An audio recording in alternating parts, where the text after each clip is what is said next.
ठीक है भाई, सुनो मेरी बात सुनो, एक मिनट बच्चों बोलो नहीं प्लीज। अब ये लाइन इसके पैरेलल थी तो मैंने इसको एक्सटेंड कर दिया तुम्हें समझाने के लिए, है ना। अब आप देखो ये ऐसी तो है, अगर मैं इस लाइन को हटा दूं यहाँ से तो ये नहीं पैरेलल और ये ट्रांसवर्सल इसका नीचे आ जाए तो, है ना। तो ये वाला एंगल किसके बराबर होना चाहिए, इसके। कौन सा एंगल है, कॉरस्पॉन्डिंग होना चाहिए।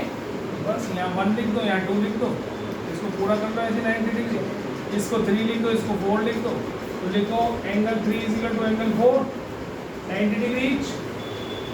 इन ट्राइंगल ले लेना, बस ये नाम दे देना जो दे रखे हैं, इन ट्राइंगल AGF और and triangle DPG। Angle 3 equal to angle 4 and angle 1 equal to angle 2 corresponding angles. ठीक है, triangle AGF similar to triangle DB bye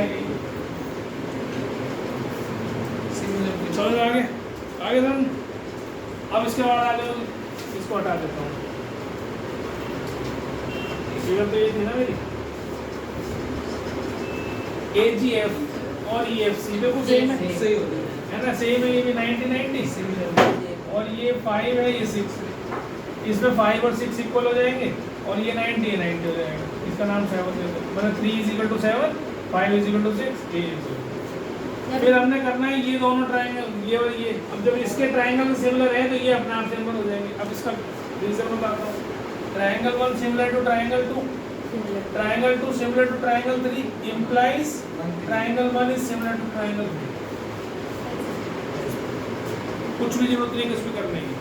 जब ये इसके और ये इसके है तो ये वाला अपने आप ही सिमिलर होगा, उसके होगा नहीं होगा, तो इसका मतलब ये दोनों सिमिलर हो गए। ये थर्ड भी हो गया पार्ट इसका। अब ये वाला पार्ट इनका मिक्सचर है, देखो इनकी रेशियो लिखो, पहले रेशियो लिखो सारी पहले। AG upon ED is equal to GF upon BG। अच्छा चलो छोड़ो, तो पहले ये देखो ये कहाँ कहाँ है। D कहाँ आ रही है, D किसमें आ रही है, D स्क्वायर। अच्छा D तो इस ट्राइंगल में कहीं भी नहीं है। ये रहा AF upon DG is equal to EF upon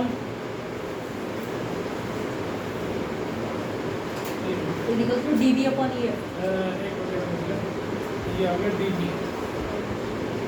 मैं ट्राइंगल ले रहा हूँ EFC, तो पहले ये ले रहा हूँ ना DBG, DB upon EF is equal to BG upon FC is equal to DG upon EC।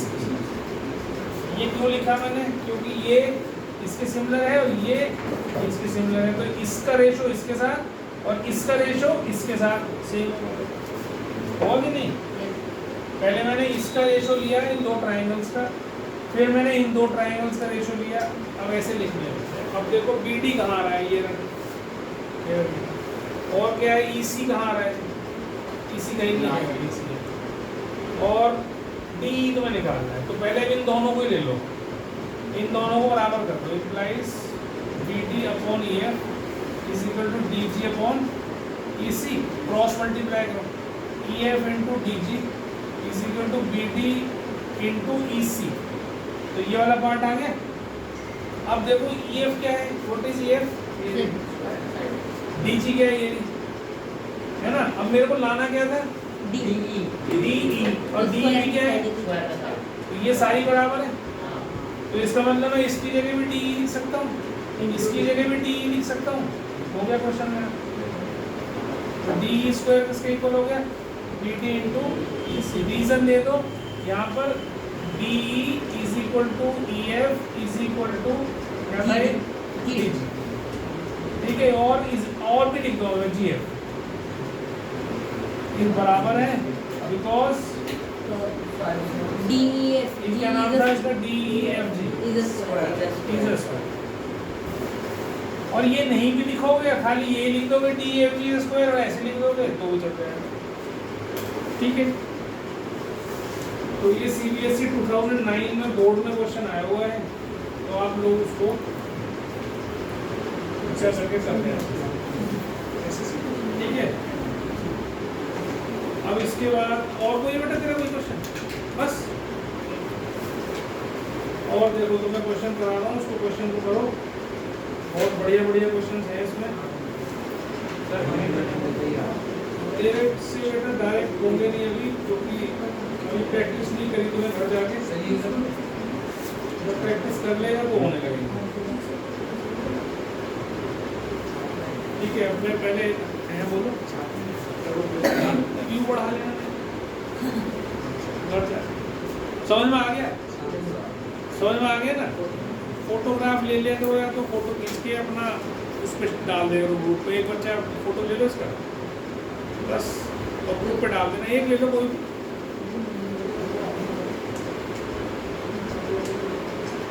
आगे बस ग्रुप पे कर देना शेयर। जो भी वो है उसमें से उतार लेना, बैठ के धर ले। ठीक है सर, कर लोगे? ग्रुप पे पहुंच जाएगा, वहाँ से उतार लेना। अजय ठीक है? फोन नहीं देते हैं? अच्छा तो फिर उतार लो। नहीं देते तुम्हारे पे विश्वास नहीं करते तुम्हारे, हम भी नहीं करते।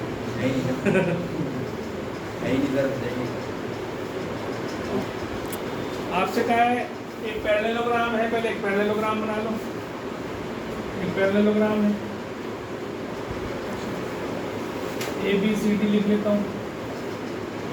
ABCD is a parallelogram. Is a point on side AD produced. अभी मैंने गलत बना लिया है ना, तो थोड़ा ऊपर बनाना पड़ेगा। ABCD AD produced मतलब ऐसे है ना। अब जिस लाइन का नाम दे रखा है AD produced, तो उसको उल्टा नहीं प्रोड्यूस करना, A से D की तरफ है ना। AD produced, इस पर कोई पॉइंट है E, ठीक है। E is a point on side AD produced parallelogram and BE intersects CD at F. BE मतलब कि इसको मेरे को मिला देना। ये कहाँ पर इंटरसेक्ट कर रही है? At F। ऐसा ये इसका पैरेलल है, ये इसके पैरेलल है, ऐसा दे रखा है। आपको APE, A बड़ा ट्रायंगल, और CFB ये वाला, और एक बड़ा वाला सिमिलर करके दिखा। बहुत सिंपल है, एक शब्द में कर दो, एक वाली। बोल तो बोल। एक तो वो Z बन रहा है, AF भाई एक तो ये Z बन रहा है ना, एक साइड इक्वल है। ये एंगल 1 दे दूं, ये एंगल 2 दे दूं, ठीक। एक तो बन गया इस बड़े ट्रायंगल का ये वाला एंगल, छोटे वाले ट्रायंगल का ये वाला। एक एंगल A और एंगल C पैरेललोग्राम के ऑपोजिट एंगल तो वैसे बराबर होते हैं। साइड की जरूरत नहीं बेटा सर। एंगल ABF और angle BFC equal A3A4 opposite angles of parallelogram are equal. कुछ नहीं करना, ऑपोजिट एंगल्स बराबर होते हैं पैरेललोग्राम में, 9th में पढ़ा था तुमने। तो 3 बराबर 4, 2 बराबर 1। भाई दो ट्रायंगल्स के दो साइड ही तो चाहिए, दो एंगल ही तो चाहिए आपको। तो अब यहाँ लिखो in triangle ABE and triangle CFB, है ना। अब नाम दे दो, angle 1 is equal to angle 2, alternate angles, है ना। और angle 3 is equal to angle 4, opposite angles of parallelogram are equal. लिख लिया? implies triangle ABE similar to triangle। अब ABE क्या था? ABE है ना, नाम देने में थोड़ा सा ध्यान रखना। और एक और भी इसमें हो सकता था, देखो ये भी तो Z बन रहा है। हाँ, यही कह रहा भाई ये वाला, हाँ ठीक है, ये एंगल भी 5 हो गया, ये एंगल 6 हो गया, तो ये भी तो Z बन रहा है ना। तो इसका मतलब 5 किसके बराबर होना चाहिए? 6। तो एंगल A आपका है यहाँ A, इसके बराबर होना चाहिए C, इसके सामने वाला। और एंगल B के बराबर कौन सा है? 5 के बराबर में है ये F, C, F, और बाकी क्या बचा? B। नाम जो आपका लिखा था वो बिल्कुल ठीक लिखा था ना, यही नाम दिया था। पर सिमिलरिटी का साइन लगाने से पहले आपको चेक करना है। गलती से भी यहाँ पर अगर उन्होंने नाम गलत लिख दिया तो आपका क्वेश्चन गलत हो जाएगा, ध्यान रखना है। जब यहाँ पर सिमिलरिटी का साइन लगाओगे यू हैव टू चेक कि ये जो है जो नाम लिखे हुए हैं उसके हिसाब से एंगल बराबर भी है नहीं है जो तुमने लिए। बात समझ में आ रही मेरी? तो आपको लिखना है एंगल ए एंगल सी के इक्वल है, दिख रहा है हमें एंगल ए और एंगल सी भैया vertical sorry opposite angles of parallelogram are equal. फिर एंगल ए के बाद है बी, यहाँ इस वाले में बी क्या है, ये 5, इस ए बी का कौन सा एंगल बी है, एंगल बी है 5 इसके बराबर है 6 के, एफ के बराबर, ये आ रहा है एफ। ई किसके बराबर बच गया, बचा हुआ किसके बराबर हो गया, ई वाला बी के। समझ में आ गई बात? तो ये आपको प्रूव करना था, आपने प्रूव कर दिया। देख लो फटाफट से, फिर एक और बढ़िया क्वेश्चन है।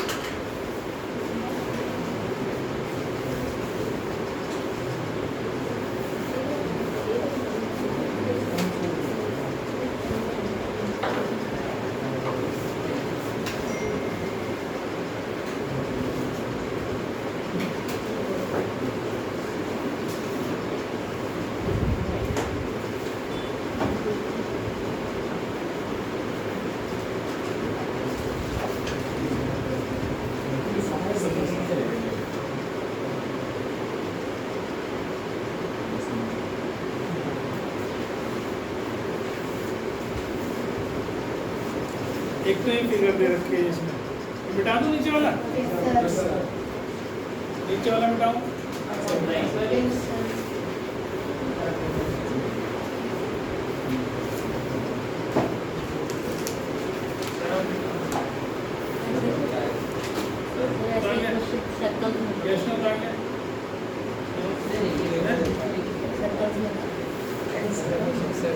मिटा दूं ना चलेगा?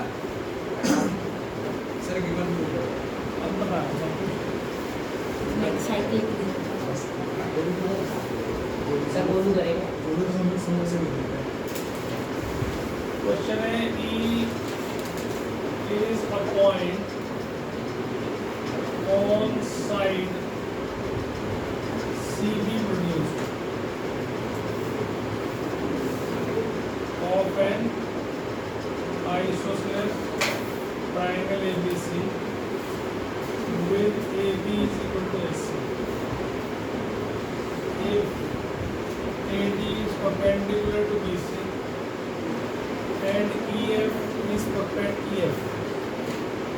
perpendicular to AC, prove that number 1 triangle ABD is similar to triangle ECF, number 2 AB into EF is equal to AD into EC। तो अपने आप ट्राई करो बस। सर उनके पॉइंट्स के नाम नाम किसके लिए दिए? एक बचा हुआ बस, जो इसको मिल रहा है वो बोल ऐसी तो नहीं है, बस करो, शाबाश करो अपने आप, शोर नहीं, ठीक है ना? तो ABD और ECF को करने के लिए, ECF तो है ये बड़ा ट्रायंगल और ABD है ये वाला। अब इसका नाम मैंने 1 दे दिया, इसका नाम मैंने 2 दे दिया, है ना? अब उसने हमें दे रखा है AB is equal to AC, ये गिवन है ना? ये गिवन है और इम्प्लाइज क्या करेगा वो, angle 1 is equal to angle opposite angles opposite equal side equal sides are equal, है ना? Angles opposite equal sides are equal, तो ये बराबर हो गया एंगल 1 एंगल 2 के, और एक 90 90 हो गया, तो ये 90 हो गया, इसका नाम 3 दे देता हूँ, इसका नाम 4, angle 3 is equal to angle 4, ठीक है? ये कौन से हो गए 90 डिग्री ईच। इम्प्लाइज ट्रायंगल नाम दे दो ये वाला ABD similar to triangle ECF, check कर लेना जैसा मैं पहले बता रहा हूँ। A जो है वो A तो बाद में आएगा, सबसे लास्ट में, सबसे पहले चेक करो D वाला, है ना? D और F आ रहा है सही जगह पर। बी और सी आ रहा है, तो इसका मतलब ट्रायंगल का नाम सही है। अब रेशो ले लो A B upon E C is equal to B D upon C F is equal to A D upon E F. तो आपके पास इसको और इसको लेना है, इसको बीच में से गायब कर देना, क्रॉस मल्टीप्लाई कर दो, A B into E F is equal to A D into C. ठीक है, समझ में आ गया? आगे समझ में स्टार्ट कर दो।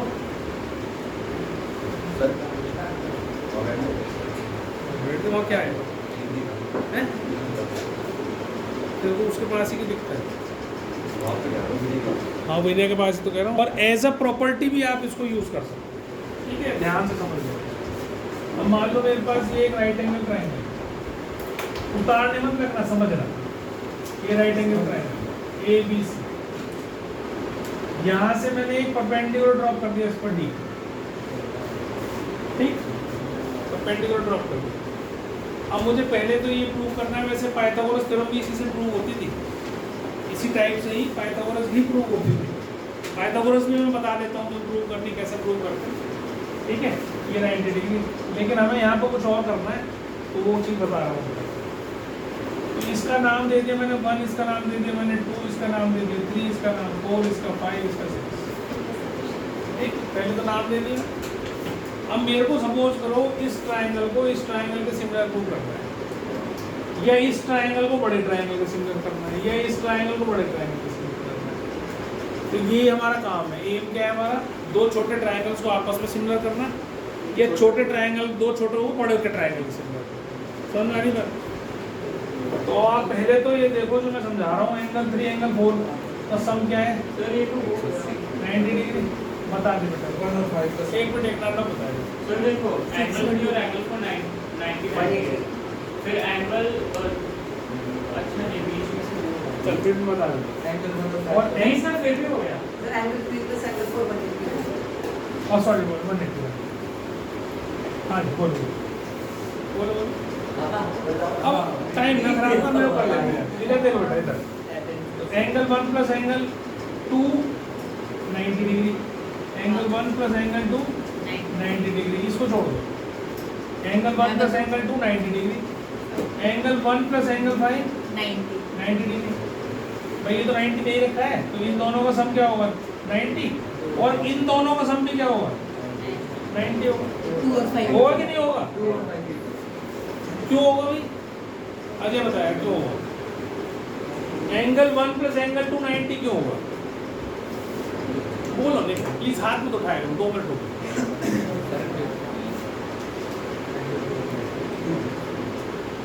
तूने भी हाँ करा के सर मेरे को आगे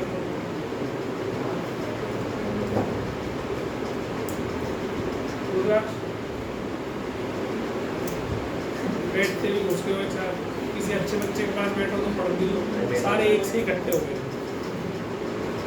ना पढ़ने वाले। पढ़ने की नियत हो तो किसी अच्छे बच्चे के पास बैठो जो तुम सीखो। हाँ जी सार्थक जी, समझ में नहीं आया। अभी सब कुछ हाँ कर करो। कॉरस्पॉन्डिंग एंगल नंबर मैं पूछ रहा हूँ 1 प्लस 2 90 डिग्री क्यों है?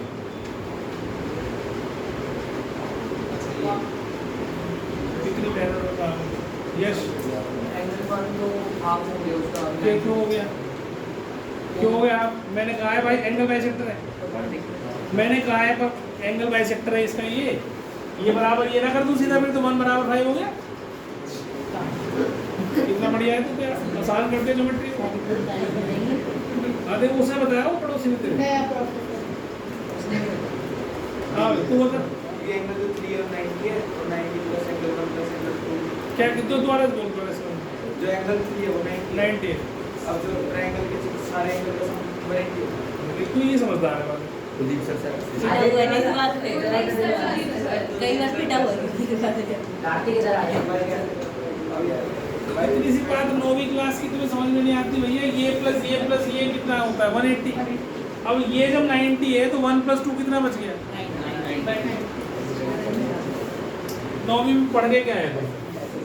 1 प्लस 2 90, 1 + 5 तो 90 है ही है। अब इसका मतलब दोनों बराबर होंगे। 2 और 5 एंगल 1 + एंगल 2 = एंगल 1 + एंगल 5। ये कट गया क्योंकि दोनों 90 बराबर, तो कंपेयर कर दो, इक्वेट कर दिया मैंने एंगल टू एंगल। मतलब ये वाला एंगल किसके बराबर हो गया? एक बार फिर लिख लो ऐसे ही सेम। क्या लिख लो, इसकी जरूरत नहीं है वैसे और कुछ लिखने की। इस ट्रायंगल का एंगल एक 90 डिग्री है, इसका भी 90 डिग्री है ना भाई। 2 5 के इक्वल हो गया और 3 4 के इक्वल हो गया। तो दो ट्रायंगल ए से सिमिलर हो गए। लिख देता हूँ, इन ट्रायंगल, नाम ढंग से लिखना है। मैंने लिखा ADB एंड ट्रायंगल, अभी तो मैं वैसे ही लिख रहा हूँ, ठीक है। ADB को लिख रहा हूँ मैं BDC, ठीक है। नहीं मुझे तो याद है, तुम्हारे को कैसे पता होता है? मुझे तो पता होता है क्या क्या लिखना है। ADB और BDC, ठीक है। अब इसमें लिखो एंगल 2 = इसको तो प्रूव कर ही दिया तुमने, ये तो करना ही पड़ेगा तुम्हें। ये यहाँ पे लिख दो, ये यहाँ इसको डाल के ऐसे लिख देना, एंगल 2 = एंगल 5 प्रूव्ड अबव। ये करना पड़ेगा तुम्हें, डायरेक्ट मत ले लेना कभी, इसके बराबर लिख लो सीधा, ये प्रूव करके दिखाना। फिर लिखो प्रूव्ड अबव, फिर उसके बाद लिखो एंगल 3 = एंगल 4 90 डिग्री ईच, लिख दिया। implies triangle ADB is similar to triangle BDC। क्यों लिखा मैंने ऐसा? A किसके बराबर है? अब समझ रहा है एक बात, तो मेरी बात सुनो पहले। 2 5 के इक्वल है, 3 4 के इक्वल है, तो 1 किसके इक्वल हुआ? 6। तो जब मैंने ADB लिखा तो A से शुरू कर रहा हूँ, तो यहाँ दूसरा ट्रायंगल B से शुरू होना चाहिए, क्योंकि ये वाला 6 किसके इक्वल है? 1। तो A की जगह क्या होना चाहिए? D आना चाहिए। D दोनों में कॉमन है, तो इसका भी D और इसका भी D, 99 ये D आ गया। इसका B है, इसका C, देखो इसका B पहले वाले ट्रायंगल का ADB 5 इसके इक्वल है 2 के इक्वल, तो दोनों ट्रायंगल सिमिलर हो गए। समझ में आ गई बात? सबको आ गई समझ में? पक्का? यश को आ गई समझ में? हैं? तो ये ट्रायंगल सिमिलर हो गए दोनों। अब अगर मुझे बड़े से ट्रायंगल को सिमिलर करना है तो बहुत ही सिंपल है। क्या सिमिलर है? मान लो इस छोटे ट्रायंगल को मुझे बड़े ट्रायंगल के सिमिलर प्रूव करना है, ठीक है। तो एक तो कॉमन ही है और एक 90 डिग्री और एक 90 है, इसका ये 90। समझ में आई मेरी बात? तो अब प्रॉपर्टी क्या याद रखोगे, हमेशा ध्यान रखो, जब भी किसी राइट एंगल ट्रायंगल में जो 90 डिग्री वाला एंगल है वहां से उस हाइपोटेन्यूज पर अगर मेरे को परपेंडिकुलर डालनी है तो ये वाला एंगल हमेशा इसके बराबर होता है, एंगल 5 एंगल 2 के इक्वल। ये हम डायरेक्ट भी लिख सकते हैं, लिख रहा नहीं, ये सिर्फ समझा रहा हूँ तुमको। ये प्रॉपर्टी है तो फिर उसको समझाना पड़ेगा, तुम पूरी कितनी लंबी प्रॉपर्टी उसे याद करके इसे लिख के ये समझाई दियो ना, बोलो। If A is a perpendicular drawn from the vertex containing the right angle of right triangle to the hypotenuse, then prove that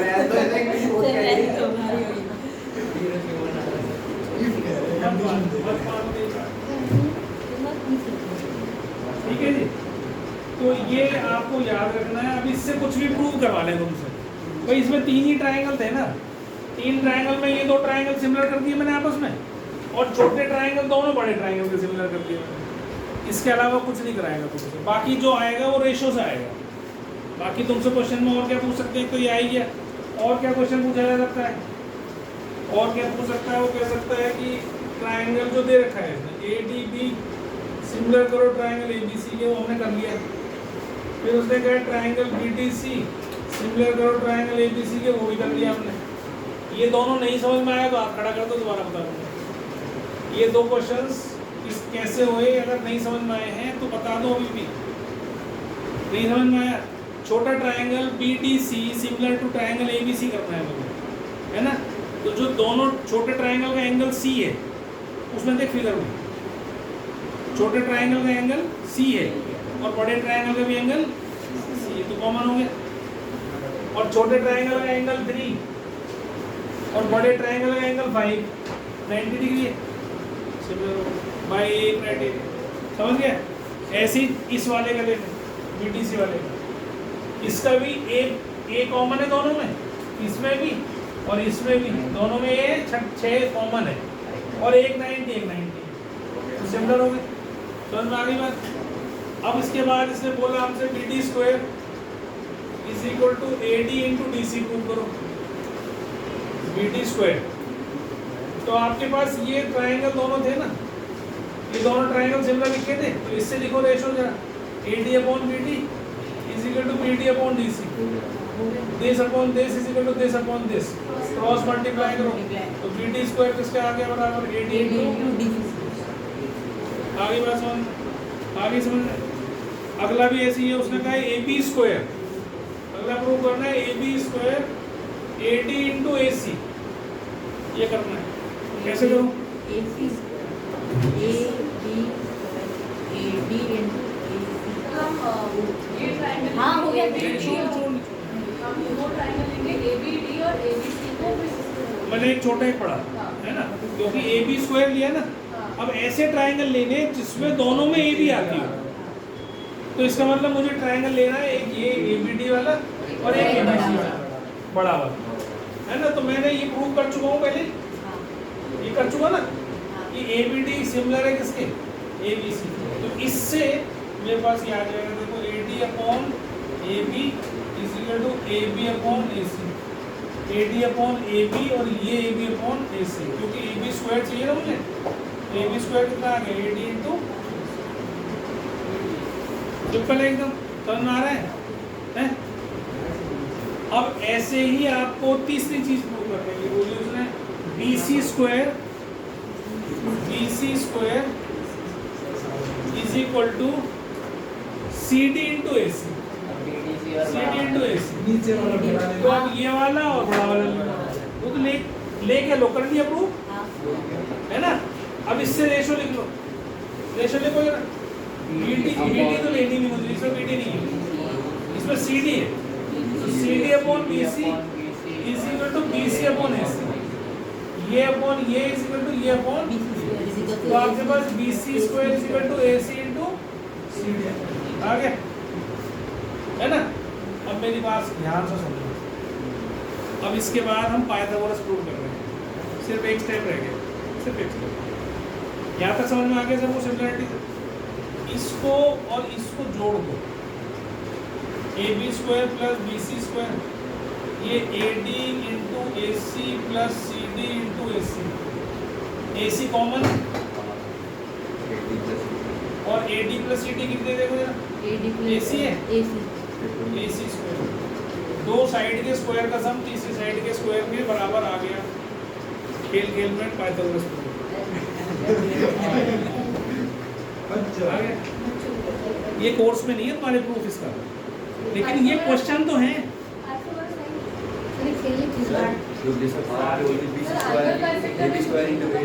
लिखने वाला क्वेश्चन है, ध्यान से देखना, बोलना नहीं कोई। क्वेश्चन ये है कि the perimeter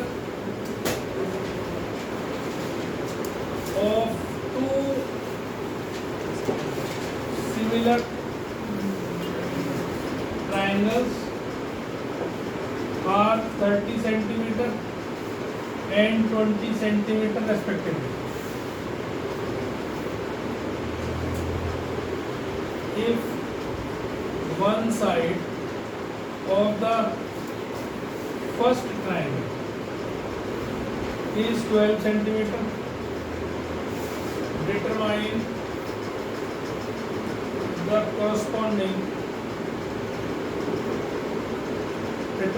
corresponding side of the second triangle. Question है ये, ठीक है।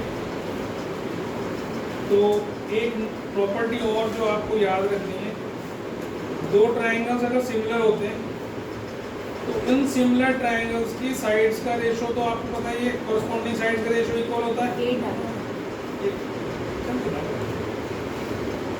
अगर वो पता है इसका मतलब ये नहीं कि बीच में प्रॉपर्टी सुना कर देना, ठीक है। तो दो ट्रायंगल अगर सिमिलर है, ये ट्रायंगल ABC और ट्रायंगल DEF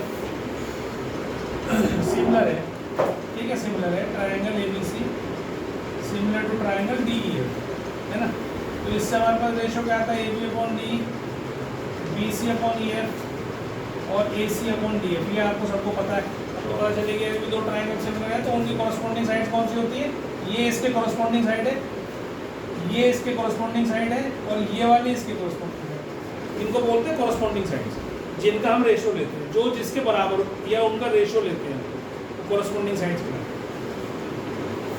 अब यही रेशो इन दोनों ट्राइंगल्स के पेरीमीटर के रेशो के बराबर भी होगा। समझ लो। अब मैं इसका एग्जांपल देता हूँ। मान लो ये 2, 3, 4 है, ठीक है, और ये 4, 6, 8 है। This upon this 2, 1/2, 3 upon 6, 1/2, 4 upon 8। इसका मतलब दोनों ट्राइंगल सिमिलर हो गए ऐसे से। अब इनका सबको जोड़ दो। पेरीमीटर क्या होता है, सम ऑफ ऑल द साइड्स। 4 8 3 7 और 2 9, 9 6 और 4 10 और 8 18। ये भी कितना आ गया। तो प्रॉपर्टी समझ में आई कि जो कॉरस्पॉन्डिंग साइड्स का रेशो है उसी रेशो में उन दो ट्राइंगल्स के पेरीमीटर का रेशो भी होता है same. corresponding side opposite. Corresponding sides वही होती है जिनका आप रेशो लेते हो। जैसे अब इस क्वेश्चन में कॉरस्पॉन्डिंग साइड मैंने कौन सी दी है, कॉरस्पॉन्डिंग साइड किसको कह रहा हूँ मैं। अब मैंने कहा था ये वाला ट्राइंगल इस ट्राइंगल के सिमिलर है, ठीक है।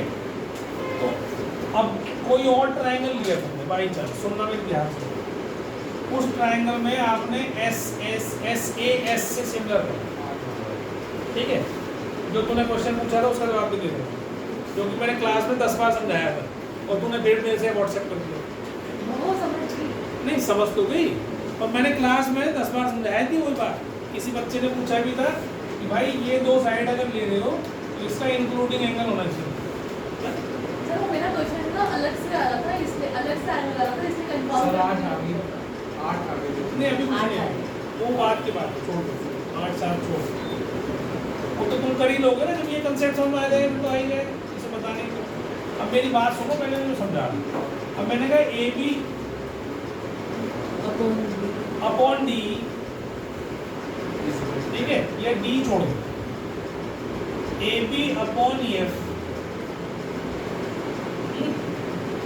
Is equal to A C upon D F. A B upon E F, ठीक है, और A C upon D F ऐसे ले लिया।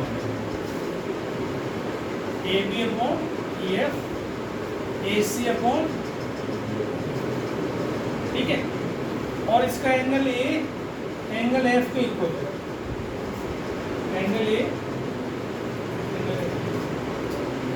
बात समझ में आ रही क्या कह रहा हूँ। ये मैंने मान लिया अपनी तरफ से कि भैया ये ट्राइंगल का दो साइड्स का रेशो दे रखी है और ये एंगल है एंगल एफ के इक्वल है, तो ये ट्राइंगल सिमिलर हो गया ऐसे ऐसे एस में होता क्या है।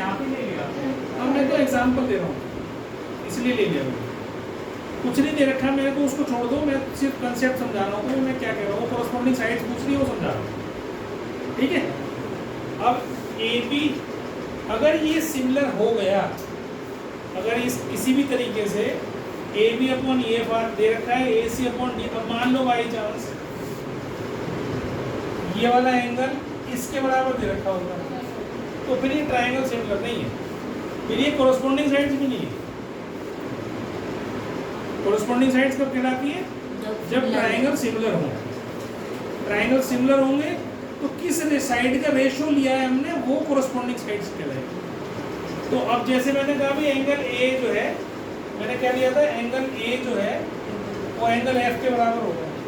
तो ये दो साइड्स ली थी मैंने, या ए बी और ए सी, और इसकी ये और ये ली थी, ई एफ और डी एफ, और इनके बीच का एंगल लिया था मैंने। तो मैंने कहा भाई ये ट्राइंगल सिमिलर हो गया, तो इस ट्राइंगल का नाम क्या होगा, ये बोलना नहीं, आयुष बताए क्या नाम होगा बेटा, कैसे ट्राइंगल सिमिलर हुआ है। एक का नाम तो मैं दे देता हूँ, ट्राइंगल ए बी सी। इसके सिमिलर ट्राइंगल कौन सा होगा, बोलना नहीं कोई बच्चा, कोई नहीं हाथ में उठाएगा, चुपचाप बैठा रहो ठीक से। एफ ई डी, तो ए के बराबर क्या है, एफ। और कैसे पता तुझे एफ ई डी, सर ए के बराबर एफ है और आपका जो क्या कहते हैं ई एफ है वो ए बी के बराबर है। ए बी जो है वो ई एफ के बराबर है। हाँ। तो वो ये और उधर जो DF है वो AC बराबर तो है ही नहीं ना, बराबर कहाँ है? ये 2 है, ये मान लो 4 है, बराबर कहाँ है? तो रेशो से रेशो अभी पता भी तो नहीं ना, तो मैंने इसका भी तरीका बताया था तुम लोगों को। क्या बताया था? जो कॉरस्पॉन्डिंग साइड, जो साइड्स का रेशो ले रहे हो उनके सामने वाले एंगल्स इक्वल हो। जैसे AB के सामने किसके, AB लिया ना तुमने, ये AB के सामने वाला एंगल कौन सा है? C है ना, ये वाला C। और EF का सामने कौन सा वाला है? D। इसका मतलब ये एंगल इसके बराबर होगा। ऐसी AC के सामने कौन सा एंगल है? ये वाला। और DF के सामने कौन सा वाला है? तो ये वाला एंगल इस एंगल के बराबर है। समझ में आ गई बात? ये इसके इक्वल हो गया, ये इसके इक्वल हो गया, ये इसके इक्वल। तो आप A के साथ लिखा आपने F, क्योंकि A F के जैसा है। फिर आपने लिखा B कैसा है? E जैसा है, F E। और C के बराबर कौन सा हो गया? अब इससे भी अगर रेशो लोगे तो यही आएगी, देखो AB upon FE, AC upon FD। समझ में आ गई बात? तो इनको हम कॉरस्पॉन्डिंग साइड बोलते हैं। These are called corresponding side. ये कॉरस्पॉन्डिंग जब भी कराएंगे, फिर बोल रहा हूँ व्हेन ट्रायंगल्स आर सिमिलर। समझ में आ गई बात? तो अब हम करते हैं इस ट्रायंगल के क्वेश्चन को। तो अब आपको बहुत आसान हो जाएगा। अब इससे बोला है कि भाई ट्रायंगल, मान लो मैंने कहा ABC similar to triangle DEF, तो मैंने लिख दिया भाई AB upon DE is equal to BC upon EF is equal to AC upon DF। ऐसा तो होता ही होता है। और ये बोल भी दिया मैंने कि भाई ये पेरीमीटर के रेशो के बराबर भी होगा। ठीक है। अब एक साइड जो पहला 2 ट्रायंगल है ना, पेरीमीटर ऑफ 2 ट्रायंगल्स आर 30, तो पहले ट्रायंगल का पेरीमीटर 30 सेंटीमीटर है, दूसरे वाले का 20 सेंटीमीटर। इसकी पहले ट्रायंगल की एक साइड दे रखी है 12 सेंटीमीटर, इसकी बनानी निकाली। तो आप इनका रेशो ले लो ना, है ना। पहली साइड दे रखी है 12, ये लिख दो 12। DF तुमने निकालनी है, मान लो x ले लो। पेरीमीटर पहले का क्या है? 30, दूसरे का क्या है? 20। काट दो इसको, 3 4 से 12, x कितना आ गया? 8। वैसे भी तुम देखो ये 3/2 आ रही थी। अब यहाँ पर 3/2 कैसे बनती? जब इसे 8 से डिवाइड कर दो। ठीक है। आपका जो बताती वही है, कौन सी? तीनों बराबर है ना। पहले ट्रायंगल की कोई भी साइड ले, उससे कोई फर्क नहीं पड़ता। तीनों साइड्स का रेशो बराबर है और वही पेरीमीटर के रेशो का बराबर है। तूने ये वाली नहीं ली तो इसके साथ लिख के कर ले, तो इसके साथ लिख के कर ले, उससे क्या फर्क पड़ेगा? दूसरे ट्रायंगल की कॉरस्पॉन्डिंग साइड आ जाएगी। ठीक है। उतार लो उसको फटाफट। क्वेश्चन आता है 1 नंबर में 100% बहुत आता है।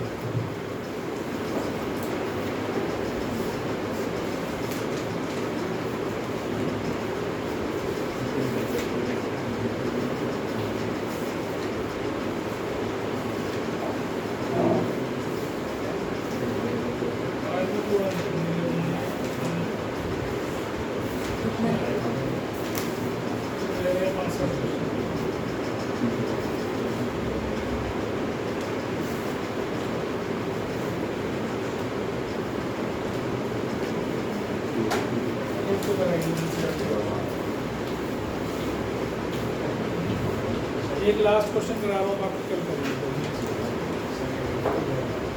अब इसके बाद चैप्टर कौन सा चल रहा है तुम लोग उसको? ट्रिग्नोमेट्री कितने बच्चों को में चल रहा है या किसके में हो गया? अच्छा अभी शुरू हुई। और किस कौन सा चल रहा है?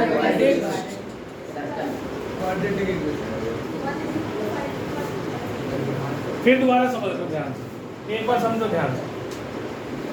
अभी मैंने प्रॉपर्टी समझाई पहले तुम्हें, बेटा चलो अभी प्रॉपर्टी समझाई मैंने आपको कि किसी भी राइट एंगल ट्रायंगल में अगर हम यहाँ से परपेंडिकुलर डालते हैं, है ना, चलो प्रॉपर्टी भी भूल जाओ, ये यहाँ से हमें पता है परपेंडिकुलर है, ये भी परपेंडिकुलर है, तो 2 + 5 90 डिग्री, एंगल 1 + 2 90 डिग्री। उससे मेरे पास एंगल 1 एंगल 5 इक्वल आ गया। और इस ट्रायंगल में और इस ट्रायंगल में बात कर रहा हूँ, तो एंगल 3 एंगल 4 के बराबर हो गया 90 डिग्री गिवन है ना। तो इससे मैंने ये प्रूव कर दिया कि ट्रायंगल BMD DMC के सिमिलर हो गए। नाम लिखना बता दिया मैंने आपको कि कैसे नाम लिखते हैं, उससे नाम लिख दिया बाय ए क्राइटेरिया। अब फिर इसका रेशो ले लिया आपने, तो रेशो क्या लिया, पहली 2 अपॉन अगली 2 ये, और फिर DM ये DM MD लिख लो या DM लिख लो अपॉन MC, क्रॉस मल्टीप्लाई करा DM square equal to BM into MC आ गया। अब ये 90 डिग्री था दे रखा है, ये दे रखा है 90, this is also given 90 degree, वो भी 90 हो गया। तो इसका मतलब इट इज कम से कम रेक्टेंगल है ना, रेक्टेंगल के ऑपोजिट साइड्स इक्वल। तो मेरा इस BM की जगह में DM लिख सकता हूँ, क्योंकि ये रेक्टेंगल है तो BM किसके बराबर होनी चाहिए, DM। तो मैंने DM क्लियर होगी बात, अच्छे समझ में आ गई। अब अगला पार्ट आप अपने आप घर से करके लेकर आओगे, ये वाला पार्ट। उसमें 2 ट्रायंगल ये वाले लेना, अपने आप उसका नाम देना एंगल्स का और करके लेके आना घर से, ठीक है। कल कॉपी में देखूंगा, चेक करूंगा जब आओगे अगली बार। Neutralization reaction acid plus base ये सॉल्ट प्लस वाटर। अब ये सॉल्ट दे रखा है, मेरे को बताना किस बेस से आया। अब मैं 3-4 चीज पहले भी लिखी थी, एसिड है HCl, H2SO4, HNO3 है ना, CH3 COOH, यही हमने करे थे। वैसे तो H2CO3 भी करा था, H3PO4 भी करा था हमने, है ना। तो इसमें जो है वो आप किससे आ रहा है, सल्फेट किससे आ रहा है, सल्फेट किससे आ रहा है ना, दोनों सल्फेट, ये भी सल्फेट ये भी सल्फेट, ये सारे क्या, इसमें क्या है एसिड H2SO4, मतलब इसका एसिड क्या हो गया मेरे पास H2SO4। और बेस कहाँ से आ रहा है, मेटल के साथ से। बेस क्या क्या लिखे थे हमने, NaOH KOH MgOH all twice, ठीक है, CaOH all twice, NH4OH है ना, बस। तो ये बेसिस लिख लिया था हमने, ये स्ट्रॉन्ग बेस थे, ये स्ट्रॉन्ग बेस थे, ये weak base, these are weak bases. ये स्ट्रॉन्ग एसिड थे, ये वीक एसिड थे। ये मुझे एक बार चेक करना पड़ेगा, एसिड जो वो स्ट्रॉन्ग होता है वीक होता है, स्ट्रॉन्ग नहीं होता है वीक होता है, ठीक है। अब ये किससे बना फिर, KOH। जो मेटल वाला पार्ट आता है वो किससे आ रहा है हमारा, हाइड्रोक्साइड वाला, मेटल इससे आ रहा है, जो हाइड्रोक्साइड है ना, मेटल हाइड्रोक्साइड, मेटल हाइड्रोक्साइड। तो ये मेटल हाइड्रोक्साइड प्लस फिर metal hydroxide COH whole twice plus H2, फिर MgOH whole twice plus H2, फिर NaOH प्लस HCl, इससे आया ना। फिर तो आज मास्क लगा के है ना, मास्क लगा मास्क लगा NaOH प्लस HNO3 और फिर NaOH प्लस H2CO। ये किस एसिड से आया, कार्बोनिक एसिड। समझ में आ गई बात, किस एसिड किस बेस से मिलके बना है, ये किससे आया। अब यहाँ NH4 है तो OH से आया प्लस HCl।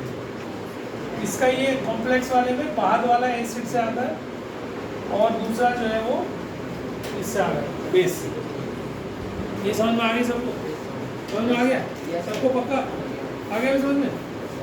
वैसे मत करिए, मैं तो पीछे को लगा दूँगा कान भाड़ पीछे सोने ध्यान से सुना कर, ध्यान से बोला कर, हाँ जब भी तो समझ में आ जाए। और याद करके आना ये भी जितने भी एसिड बेस है, कल क्लास में पूछूंगा, अगली क्लास में आएगा सबसे, तुम जितने बैठे हुए कौन सा स्ट्रॉन्ग एसिड कौन सा वीक एसिड सब लिखा हुआ है, तुमने सब लिखवाया हुआ है तुम्हारे नोट्स में, कुछ लिखने की जरूरत नहीं है, ये लिखने की कोई जरूरत नहीं, तुम्हारे पास सारे एग्जाम्पल्स देखे, खोल के देखो। स्ट्रॉन्ग एसिड वीक एसिड में एग्जाम्पल्स लिखवाए हैं मैंने सारे, लिखवाए हैं किसके लिए लिखवा रखे हैं, याद करे, याद कर लिए, एग्जाम्पल याद कर लिए, ठीक से समझ में कैसा आएगा। ये एग्जाम ये कब लिखवाया हुआ मैंने, 2 क्लास पहले, मतलब 4 दिन पहले, ये 4 दिन पहले का लिखवाया हुआ है, जिस दिन वीक एसिड वीक बेस है, स्ट्रॉन्ग एसिड स्ट्रॉन्ग बेस समझाया। 4 दिन में तुमसे 5 एग्जाम्पल याद किए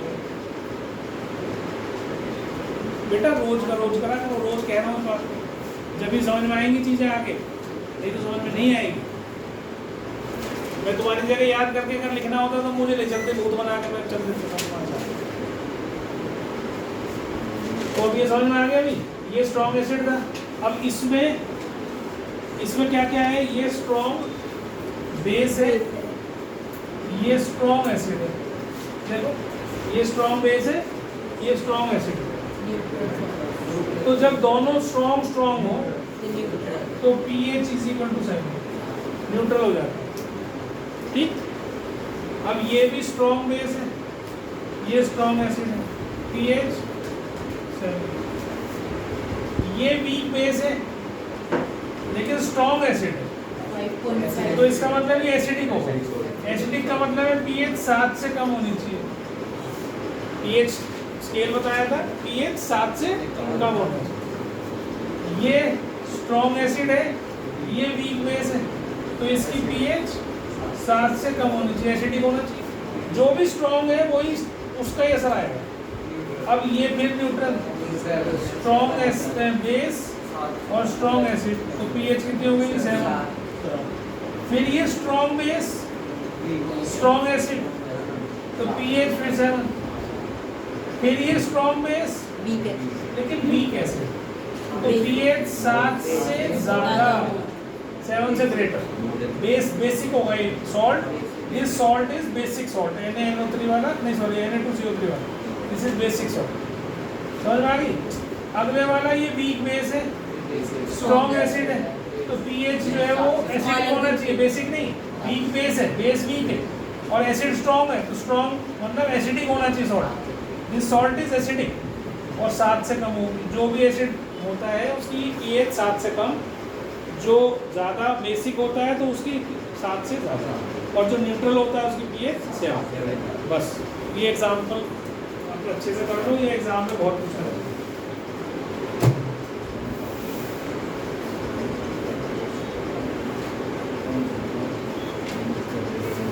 सब लिखवा देते हैं, सॉल्ट फीडिंग चल रहा है, लिखवाते हैं सॉल्ट फीडिंग। ये निकलो शॉर्ट्स को क्या करना है, इसको कुछ अलग से मुझे लिखवाना नहीं होगा। क्या लिखना है? बेटा तेरी मर्जी, याद करना है लेकिन NaCl is called common salt. इसको कॉमन इसलिए बोलते हैं क्योंकि खाया जाता है, कॉमन लोगों का सॉल्ट है, सब यूज करते हैं कॉमन। इसको हर नमक को नमक नहीं कहते। सोडियम बेंजोएट भी खाते हैं, सोडियम बेंजोएट वो ऐसे नहीं खाते, कुछ थोड़ा सा डालते हैं, प्रिजर्व करते हैं, ठीक है, ऐसे मत खा लीजिए, ठीक है। तो सोडियम बेंजोएट छोड़ो, वो अलग चीज़ है, प्रिजर्वेटिव है। NaCl is called common salt. बनता कैसे है, लेबोरेटरी में कैसे प्रिपेयर होता है, NaOH plus HCl gives NaCl plus, ये समझ में आता है सबको। और कहाँ से हमें NaCl मिलता है, समुद्र से मिलता है ना। पानी सारा नमकीन है, उसको क्या करते हैं, एक जगह इकट्ठा कर लेते हैं गड्ढे में। खेतों में करते हैं वैसे, गड्ढा नहीं, क्योंकि इतने सारे सीमेंटेड तो बना नहीं सकते। पूरे देश के लिए नमक बनाना समझ लो, 150 करोड़ की आबादी है देश में, उसके लिए हर एक आदमी नमक खाता ही खाता है। गरीब से गरीब, अमीर से अमीर, सबको नमक चाहिए ही चाहिए। बिना नमक के तुम्हारा शरीर जहरीला हो जाता है, ठीक है। और तुम्हारा जो ब्रेन है ना वो काम नहीं करता ढंग से, क्योंकि उसके अंदर सोडियम पोटेशियम आयंस की ज़रूरत होती है सेल्स को, तुम्हारे न्यूरॉन्स को। तो अगर तुम्हें नहीं खाओगे तो गड़बड़ हो जाएगी फंक्शनिंग उसकी। और ज़्यादा खाने से भी मर जाते हैं, ब्लड प्रेशर हो जाता है, हाई ब्लड प्रेशर, ठीक है। तो थोड़ा ही खाना चाहिए, पूरे दिन में आपको ज़्यादा से ज़्यादा 4 से 5 ग्राम नमक खाना चाहिए, इससे ज़्यादा नमक हमें नहीं खाना चाहिए। क्यों नहीं खाना चाहिए इतना, वैसे हमें बाहर से नमक एक्चुअल में हमें खाना नहीं चाहिए। अगर हम सब्जियां खा रहे हैं, कच्ची सैलेड खा रहे हैं, तो उससे हमें नमक ऑलरेडी अपने आप ही मिल जाता है। हम क्यों खाते हैं, क्योंकि हम सब्जियां कम खाने लगे और अगर हम खाली अनाज खाते हैं, उल्टी सुल्टी खाते हैं चीज़ें, तो उसमें सॉल्ट नहीं आता है ना। तो इसलिए हम ऊपर से नमक, और फिर दोबारा दूसरा स्वाद, जीभ को तीखी चीज़ें अच्छी लगती हैं। तो अगर तुम्हें बिल्कुल फीकी चीज़ खिला दूँ मैं, तुम्हें टेस्ट जो है ना वो तुम्हें आएगा ही नहीं बनेगा, क्योंकि बचपन से ही हमें पैदा होती सबसे पहले जब माँ कुछ खिलाती है, खाने लायक होते हैं तो नमकीन या मीठा बना के खिला देती है। चाहे छोटे थोड़ा सा वो खीर सी बना के खिला देती बच्चे को। सेरेलैक तो सबसे गंदी चीज़ है। क्यों? सेरेलैक नहीं, कुत्तों को भी नहीं खिलाना सर होता क्या है वो? सेरेलैक पाउडर होता है दूध का, ड्राई पाउडर, उसमें कहते हैं वो न्यूट्रिएंट्स हैं, और वो उसमें कुछ नहीं होता। उसको पिलाने से बच्चे की जो पॉटी है वो टाइट हो जाती है। मजाक नहीं कर रहा, इसमें हंसा मत करो, इसमें कोई हंसने वाली बात नहीं है। तो सबसे पहले जो पेट खराब करने का काम करता है ना, वो डॉक्टर करता है जब सेरेलैक खिलवाता है। तो बच्चे को कोई ज़रूरत नहीं होती, कुत्ते का बच्चा, बिल्ली का बच्चा कभी सेरेलैक खाता देना है? वो कितने लेगा? जो गरीब लोग हैं वो सेरेलैक खाते हैं क्या? किसी के भी नहीं खाते हैं, कुछ भी सेरेलैक से पेट भरते हैं।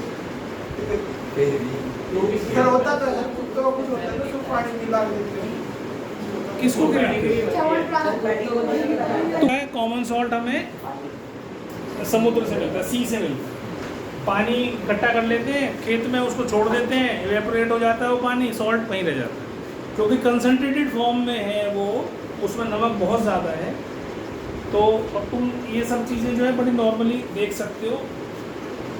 यहाँ का जो पानी है गुड़गांव का, वो नमकीन पानी है। यहाँ का पानी नमकीन है, मीठा पानी नहीं है यहाँ का। हमारे पास जो घरों में आता है वो नहर का पानी सप्लाई होता है, जो पंजाब से आता है ना, ये जहाँ से भी आता है मुझे पता नहीं, जहाँ से भी आता है। तो वो नहर का पानी, मीठा पानी हमें सप्लाई गवर्नमेंट करती है। ज़मीन में खोदोगे तो 90% आपको यहाँ पर खारा पानी मिलेगा, जिसमें सॉल्ट होते हैं अच्छे खासे, बढ़िया बढ़िया। तो जब हम शुरू में यहाँ आए थे ना, तो हमारे घर पे वही पानी ट्यूबवेल से निकाल के हमारे घर में भेजा करते थे शुरू में, 98, 97, 98 की बात बता दूँ। तो कई साल ऐसे ही रहा, नहर का पानी नहीं आता था। ठीक है, फिर धीरे धीरे नहर का पानी आने लग गया। तो फिर तो होता क्या था, वो जब वो उसमें कूलर चलाते थे, तो कूलर बाहर धूप में रहता था ठंडी हवा के लिए, तो पानी उसकी साइड की जो फिन्स होती हैं उसमें बहता था, तो वो पानी उड़ता रहता था और सॉल्ट उसमें जमता रहता था। तो एक सीज़न के से ज़्यादा कभी भी कूलर चलता ही नहीं था, तो सॉल्ट जम जाता था उसके अंदर, सफ़ेद सफ़ेद हो जाता था पूरा कूलर, क्योंकि उसके अंदर नमक होता। ठीक है, इसी चीज़ को आप घर पे भी करके देख सकते हो। एक गिलास पानी में 4-5 चम्मच नमक की घोल दो, जब तक घोल दो जब तक घुलता रहे उसको। उसके बाद उसको भगोने को पानी में उसमें चढ़ा दो, किसी भी कंडेंस उस पर गैस पे, इवेपोरेट होने दो उसको, इवेपोरेट होने दो। जब पानी सारा उड़ जाएगा तो नमक तुम्हें नीचे पड़ा दिख जाएगा। यही काम नेचुरली, नमक वहीं रह जाएगा उसमें भगोने में और पानी उड़ जाएगा। यही काम नेचुरली सन करता है, पानी को भर देते हैं, इवेपोरेट हो जाता है, नमक वहीं रह जाता है। उसको फिर साफ़ कर देते हैं, उसमें जो भी कुछ मिलाना है इन्होंने मिलोगे, तुम्हारे पैकेट में भर के तुम्हारे घर पहुँचाओगे। ये होता है जो हम प्रोसेस्ड सॉल्ट यूज़ करते हैं, है ना, जो हमारे घर में थैलियों में आता है। एक आता है दानेदार नमक, डले वाला, है ना, यही पहले खाया करते थे सब लोग। पहले प्रोसेसिंग नहीं होती थी, कोई आयोडीन नहीं मिलाया जाता था, ना उसकी सफाई होती थी, ना उसे सफ़ेद करते थे, जैसा आता था वैसा का वैसे ही घर में यूज़ होता था। अब हर चीज़ सुंदर खाने की आदत है हम लोगों को, है ना, हर चीज़ हम बाज़ार से जाते हैं तो खाने की सुंदर ढूंढते हैं, और जितनी सुंदर चीज़ें होती हैं वो उतनी ही नुकसानदायक होती हैं। जितनी सुंदर चीज़ मिलेंगी तुम्हें सारे नुकसानदायक, क्योंकि उसके ऊपर सुंदरता को बचाए रखने के लिए उसके ऊपर दवाइयाँ डाली जाती हैं, नहीं तो बचेगी नहीं, कीड़ा आ जाएगा खाने के लिए। तो उस कीड़े को मारने के लिए कि भी काजू बनाओ आदमी, तो काजू का साइज़ इतना बड़ा करोगे, ये जो तुम सोचोगे भाई ये काजू का साइज़ बहुत बड़ा है, नॉर्मल से भी बड़ा है, ऐसे नहीं है। उसके अंदर कुछ ना कुछ उन्होंने इंजेक्ट कर रखा है पेड़ के अंदर ही, है ना, या कुछ ऐसा ब्रीड बना दिया गया है कि वो काजू का साइज़ लंबा हो गया। अब तुम देखते हो ना चीज़ें इतनी बड़ी बड़ी आ रही हैं। पहले इतने इतने से वो आते थे अमरूद, नहीं अमरूद इतना सा आता था, अब इतना बड़ा आ रहा है, इतना बड़ा अमरूद आता है, आधा पौना किलो का एक अमरूद। तो अब ये कैसे हो रहा है? ये सब क्या कर रहे हैं? इसके जीन्स को ही तो चेंज कर रहे हैं, है ना? जेनेटिक इंजीनियरिंग, एक मिनट, जेनेटिक इंजीनियरिंग है ये। सर मैंगो भी आप 500 ग्राम से ज़्यादा ही था। बेटा मैंगो तो मैं गया था दिल्ली में, मैंगो फेस्टिवल लगता है, तिहाड़ जेल के पास ही लगता है, हाँ वहीं पे लगता है। उसमें इतने मैंगो की वैरायटी थी, मेरे ख्याल से कई हजार तरह की वैरायटी मैंगो, कई हजार तरह। 4-5 आम तो आम है। आम नहीं, वो अलग अलग है, वो इतने नाम भी नहीं याद कर सकते, कई हजार तरह के। आप सुनो बेटा, एक मिनट चुप रहो, बोलो नहीं भाई। तो सॉल्ट समझ में आ गया? सॉल्ट को तीसरे तरीके से बनाने का क्या तरीका है? जो तुम रॉक सॉल्ट यूज करते हो, सेंधा नमक, जो व्रत में खाया जाता है, ठीक है? वो क्या होता है? वो सेंधा नमक हमारे पास, हमारे देश में पाकिस्तान से आता है। पाकिस्तान में सबसे ज़्यादा सेंधा नमक पाया जाता है। जैसे हमारे कोयले की खदान है ना, माइंस है, ऐसे ही वहाँ पर सॉल्ट्स की है। तो ये ऐसा था कि पहले जो है समुद्र खिसकता रहता है ना, सी जो है आज यहाँ है, 10-20 हज़ार साल के बाद कहीं और पहुँचेगा, वो एरिया छोड़ जाएगा। तो अलग अलग जगह पे जाती रहती है चीज़ें। कॉन्टिनेंट्स भी आप देखते हो हर साल 2 सेंटीमीटर के करीब करीब दूर होते हैं एक दूसरे से, है ना? इनको सबको अगर हम जोड़ दें तो एक पूरा टुकड़ा बन जाता है, लैंड पूरा बन जाता है ना। लेकिन वो टूट गए, टूट के अलग अलग जगह बह गए पानी के साथ, और वो अलग अलग देश, कॉन्टिनेंट्स बन गए, और फिर वहाँ देश बन गए, तो वो दूर होते रहते हैं। तो धीरे धीरे सरकते हजारों साल में जाकर जो पहले जहाँ पर समुद्र था वहाँ पर ज़मीन आ जाती है, और जहाँ ज़मीन थी वहाँ पर समुद्र आ जाता है। तो यहाँ पर इसका मतलब समुद्र रहा होगा जहाँ पर इतने सारे सॉल्ट्स हैं जमा। तो और कहाँ से आएगा? नहीं तो सॉल्ट, है ना? तो सॉल्ट वहाँ जमा होता गया, लेयर पे लेयर चढ़ती जा रही है, पानी वहाँ से खिसक गया आगे, और वहाँ ज़मीन बन गई, उसके ऊपर भी मिट्टी जमा हो गई, है ना? तो जब खोदा खादी इन्होंने करी होगी वहाँ, असल में पता कैसे चला पाकिस्तान में, कोई पता नहीं किसका कोई घोड़ा था, कौन था वहाँ पे, उसको वो चाट रहा था उसको, किसी चीज़ को। तो घोड़े को उसने पता लगा कि भाई घोड़ा क्यों चाटे जा रहा है, वो आते और मजे लेते, घोड़े रोज चाटते वहाँ जाकर, उनको नमक अच्छा लगता था। तो उन्होंने खुदाई करी, तो वहाँ पता चला भाई ये तो यहाँ नमक है। तो फिर खोदते खोदते अब वहाँ पर ऐसी माइंस हैं जिसमें अंदर ट्रक्स चलते हैं, इतनी चौड़ी चौड़ी बड़ी बड़ी माइंस, तो उसमें ट्रक चलते हैं। अब वो भी अलग अलग लेवल्स पे हैं, जैसे हमारे यहाँ होते हैं ना, ground floor, first floor, second floor, basement, ऐसे अंदर बेसमेंट है उसमें। इतना नमक है पाकिस्तान से आता, बहुत वर्ल्ड में पूरी जगह पे सप्लाई होती है। घोड़ों के वैसा नहीं, और वैसे घोड़े के 2 से अमीर होते हैं पाकिस्तानी जो है। क्या पाकिस्तान गरीब है। गरीब तो बेटे उनके नेता होने चाहिए, गरीब थोड़ी था देश। तो समझ में आ गया सबको? तो नमक का हम प्रिपरेशन नहीं कर रहे हैं, और नमक का प्रिपरेशन कुछ नहीं कर रहे हैं हम। कॉमन सॉल्ट कैसे बना हमने? जो प्रिपरेशन हमने करा, sodium hydroxide plus HCl, hydrochloric acid, sodium chloride plus, तो यही प्रिपरेशन है। बाकी सॉल्ट हमें कहाँ से मिला? सी से मिला, और रॉक सॉल्ट, अंडरग्राउंड सॉल्ट, ठीक है, उससे मिलता है। तो इसकी प्रिपरेशन हम कोई है नहीं इसकी, तो कैसे करेंगे? तो हाउ सॉल्ट इज ऑब्टेन्ड, ये लिखो, how salt is obtained, how salt is obtained, salt is obtained. How salt is obtained? How salt is obtained? Number 1, from sea water.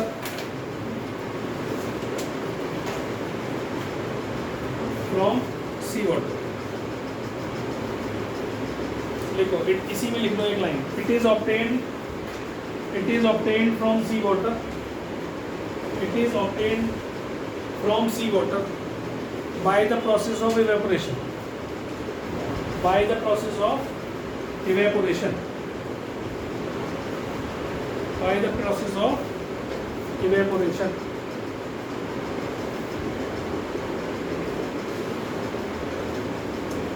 ठीक है। नंबर 2 लिखो, from underground deposits, from underground deposits.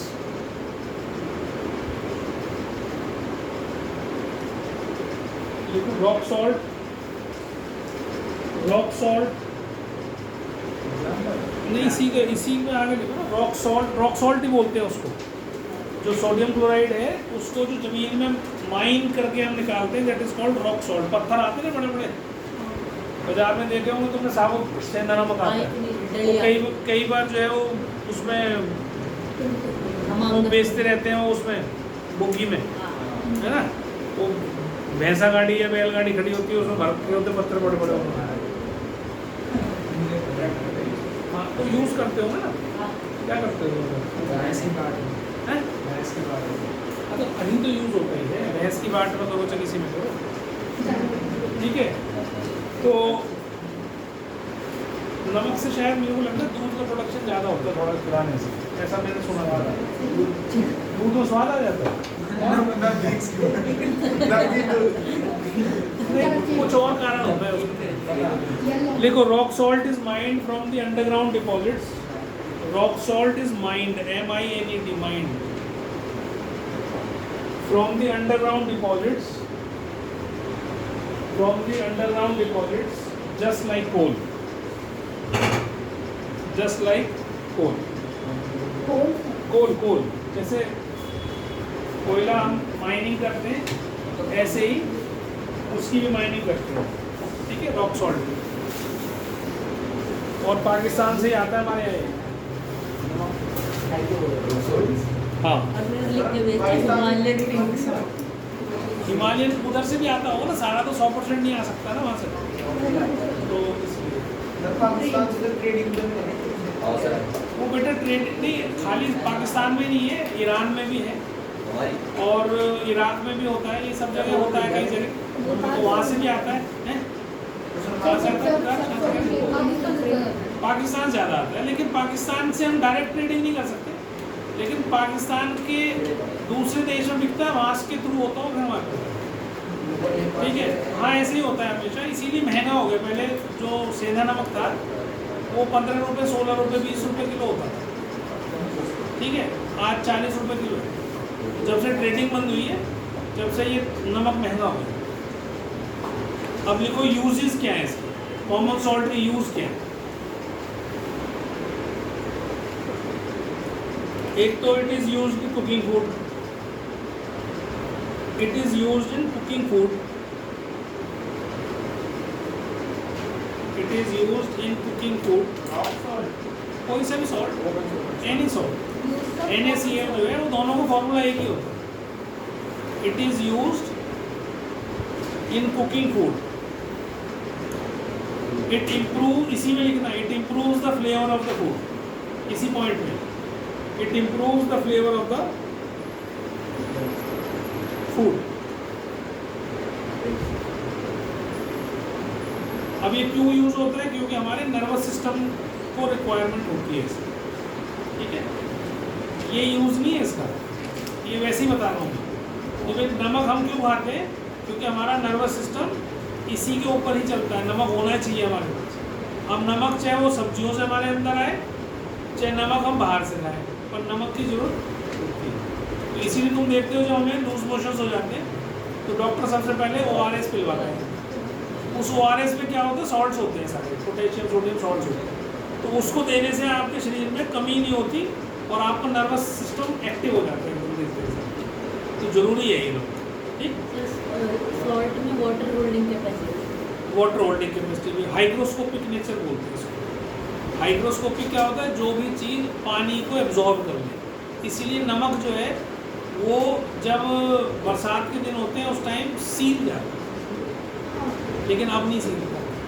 अब तुम्हारे घर में जो सॉल्ट आता है वो एक भी नहीं सीलता। टाटा सॉल्ट सीले ना कोई सा सीले, जो भी लाते हैं। कारण क्या? उसके अंदर केमिकल डालते हो, 6 से 7 8 तरह के केमिकल्स होते हैं सॉल्ट में जो तुम खाते हो। एक तो वाइट करने के लिए, एक ड्राई रखने के लिए, ये दो तो मुझे ही पता है। और बारीक वैसे करने वाइट के लिए। हैं? बारीक करने नहीं, बारीक तो पीसने से होगा, बारीक करके पता नहीं और किस किस चीज़ के लिए होते हैं, कुछ और अलग अलग चीज़ें 6-7 में कल पढ़ के बता दूँ। मेरे पास है लिखी हुई किताब, ढूंढनी पड़ेगी मेरे को, कोई बात नहीं, ठीक है। एक सुनो मेरी बात, बकवास मत करो, सुना कर पढ़ ध्यान से, तो पढ़ना तो होता नहीं, बस बीच में कुछ ना कुछ उंगली करते हो, गंदी आदत है, तो समझ में नहीं आती बात।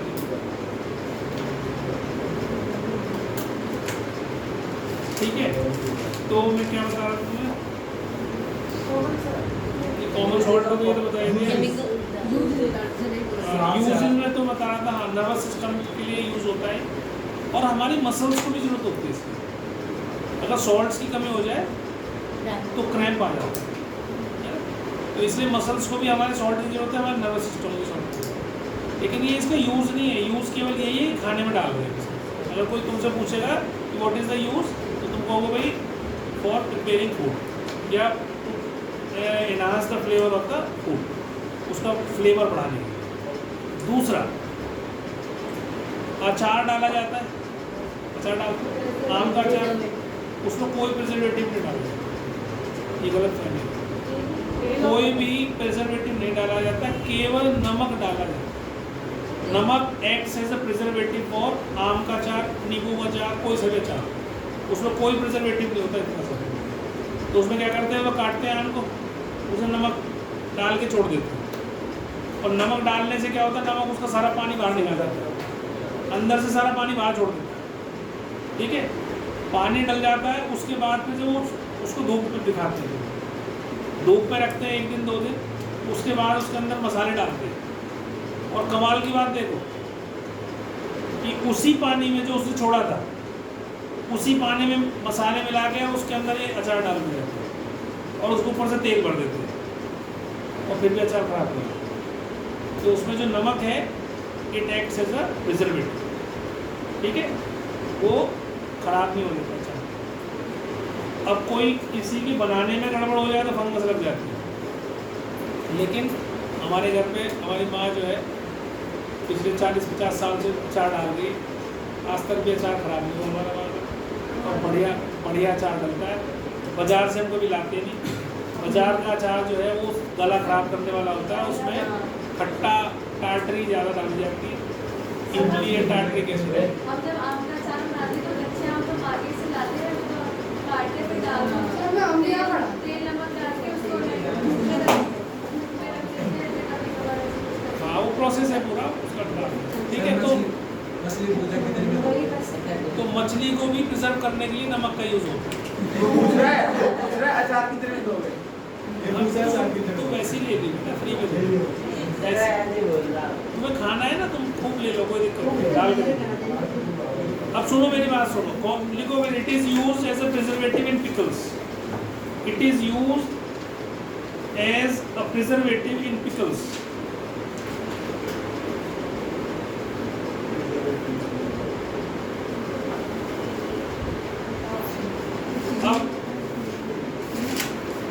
अब इसके अलावा अभी प्रिजर्वेटिव की तरह ही किसके काम में आता है, और फिश एंड मीट, उसको बोलते हैं, टर्म है उसके लिए for curing, CURING, curing.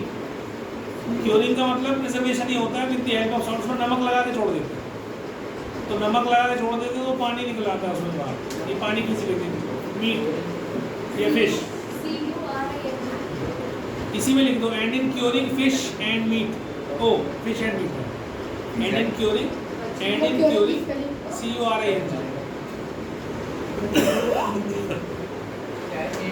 And in curing meat and fish.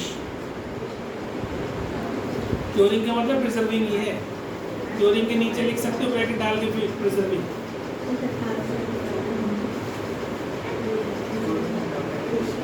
Number 3 लिखो,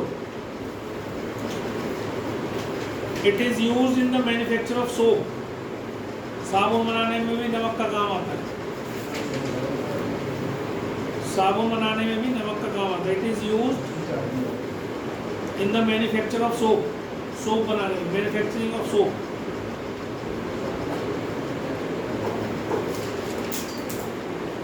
it is used in the manufacture of soap, नहीं बेटा इसमें क्या है? अभी बता रहा हूँ, सब बता रहा हूँ। पहले सुनो ना, होता क्या है, सुनो मेरे, होता है कैसे बनती कैसे साबुन ना, तेल ले लो कोई भी, एनी तेल जो तुम्हें अच्छा लगता हो, उसमें NaOH डाल दो, बेकिंग सोडा नहीं, NaOH डाल दो, बेस डाल दो, जो पीछे लिखा हुआ तो है, KOH या NaOH ये डलता है उसमें। तो जैसे ही तेल के अंदर ये डलता है, सोप और ग्लिसरॉल बन जाता है, दो चीज़ें बनती हैं, एक होता है सोप, एक होता है ग्लिसरॉल। अब ये दोनों मिक्स होते हैं, सॉल्यूशन में मिक्स होते हैं, आपस में पता नहीं चलेगा कि साबुन कहाँ है और ग्लिसरॉल कहाँ है। तो उसमें क्या करते हैं, पिंच ऑफ सॉल्ट डाल दो, थोड़ा सा नमक, तो वो ऐसे फट जाता है जैसे दूध में नींबू डाल दो 2 बूंद, फट जाता है ना, तो ऐसे ही वो फट जाएगा। सोप जो है हल्की होती है, वो प्रेसिपिटेट हो जाती है और ऊपर आ जाती है, और ग्लिसरॉल नीचे बैठ जाता है, उल्टा होता है। अब तक तुमने पढ़ा है प्रेसिपिटेट नीचे बैठ जाता है, बाकी चीज़ ऊपर आ जाती है, इसमें उल्टा होता है, सोप हल्की होती है ऊपर आ जाती है, ग्लिसरॉल नीचे रह जाता है, एक्सेप्शन। तो उसको छान दो, सोप अलग आ गई, सोप के अंदर तुम जो भी कलर डालना चाहे वो कलर डालो, जो स्मेल डालनी है वो डालो, जो कुछ मिलाना है मिलाओ, उसको जमा दो, जैसी शेप देनी है तुमने सोप दे दो। वो ग्लिसरीन डालते हैं, प्रोसेस तो यही रहेगा हर एक चीज़। ग्लिसरीन ज़्यादा मात्रा में उसमें बाद में डाल देते होंगे, कैसे जमाते हैं वो मेरे को नहीं पता उसका प्रोसेस। जो हाँ पियर्स जो सोप आती है ना, वो ग्लिसरीन की सोप है, पर वो ग्लिसरीन पहले सोप में मिलाई जाती है, क्योंकि ग्लिसरीन को जमा नहीं सकते आप उसे, कि जो जम के तुम्हारी सोप की तरह साफ झाग देते, तो पड़ेगी वो उसमें मिक्स होगी, कैसी कैसी साबुन आती है। उनके पीछे सोप बेस लिखा हुआ है। हाँ सोप बेस लिखा होता है, अब तो पता नहीं कैसे कैसे समझ में आ गई, लिख लिया ये। इसके अलावा और क्या करता है सोप, इट इज़ यूज्ड, इस is salt, it is used for making large number of, it is used in making large number of chemicals in industry, used in making large number of chemicals in industry। क्या क्या होते हैं जो use होते हैं, इससे क्या क्या बनते हैं, कौन से केमिकल बनते हैं, वो नाम लिख दो नीचे। एक तो NaOH, प्लास्टिक सोडा इसको बोलते हैं, सोडियम कार्बोनेट, क्या बोलते हैं, एक ही बोला है मैंने, NaOH और दूसरा क्या बोला, Na2CO, जिसको हम वॉशिंग सोडा बोलते हैं। वैसे वॉशिंग सोडा ये नहीं होता, इसके साथ 10 वाटर मॉलिक्यूल्स भी होते हैं, तब होता है वॉशिंग सोडा, .10H2, पर इससे बनता है washing soda, Na2CO, sodium carbonate, washing soda, वो कास्टिक सोडा, ठीक है। तीसरा आप लिख सकते हो sodium bicarbonate, NaHCO3, baking soda, powder नहीं, baking soda, NaHCO, crispy pakora बनाने का, उसमें से आया था क्वेश्चन, क्रिस्पी पकौड़ा वाला, ठीक है। NaHCO3, बेकिंग सोडा, HCl बनाने के काम भी आता है, HCl बनाने के काम भी आता है, NaCl से HCl बन जाता है। ये तो प्रोसेस है उसका, मैं कैसे बताऊँ कैसे, ठीक है। फिर उसके बाद क्लोरीन गैस भी बनाने के काम आता है। NaCl को जब हम इलेक्ट्रोलाइज करते हैं तो Na पॉजिटिव Cl-, लेकिन इलेक्ट्रोलिसिस होने पर सोडियम और क्लोरीन अलग अलग बन जाते हैं।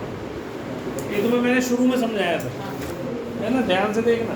फर्स्ट क्लास ये आपके पास बैटरी लगी हुई है ना, यहाँ पर तुमने इसमें नमक का पानी डाल दिया, ब्राइन जिसको हम बोलते हैं, क्या बोलते हैं, brine, saturated solution of water. Saturated solution क्या होता है, जिसमें इतना नमक घोला जाए कि घुलना मत हो जाए, रूम टेम्परेचर पर नमक घोलते जाओ, थोड़ी देर तो घुलता रहेगा, उसके बाद फिर वो नीचे बैठना शुरू हो जाएगा, घुलेगा नहीं, तो उसको हम उस सैचुरेटेड सॉल्यूशन को हम बोलते हैं ब्राइन। खूब नमक पानी में खूब अच्छे से घोल, दैट इज कॉल्ड ब्राइन, है ना। तो Na+ और Cl नेगेटिव जैसे ही पानी में घोलोगे तो Na+ और Cl नेगेटिव में ब्रेक हो जाएगा। मैंने बताया था आयनाइज करने के 2 तरीके, या तो मेल्ट कर दो उसको या पानी में मिला दो। तो आपने अभी पानी में मिलाया है इसको, तो पानी में मिलाओगे तो ये Na, जब तुम इसमें पॉजिटिव चार्ज नेगेटिव चार्ज, ये होता है कैथोड और ये होता है एनोड, ठीक है, पॉजिटिव वाला। तो पॉजिटिव जो चार्ज है that will move towards negative charge, unlike charges attract each other. जो पॉजिटिव वाला है वो नेगेटिव के पास जाएगा, नेगेटिव वाला पॉजिटिव के पास जाएगा, ये है। तो Na जो है ना, Na+, एक इलेक्ट्रॉन वहाँ से ले लेगा कैथोड से, और इसके पास एक कम है ना, ये पहले भी समझाया था मैंने। इसके पास एक इलेक्ट्रॉन की कमी है, वो इसने पूरी कर ली। अब क्या बन गया Na, क्या बन गए Na बन गए, ठीक है।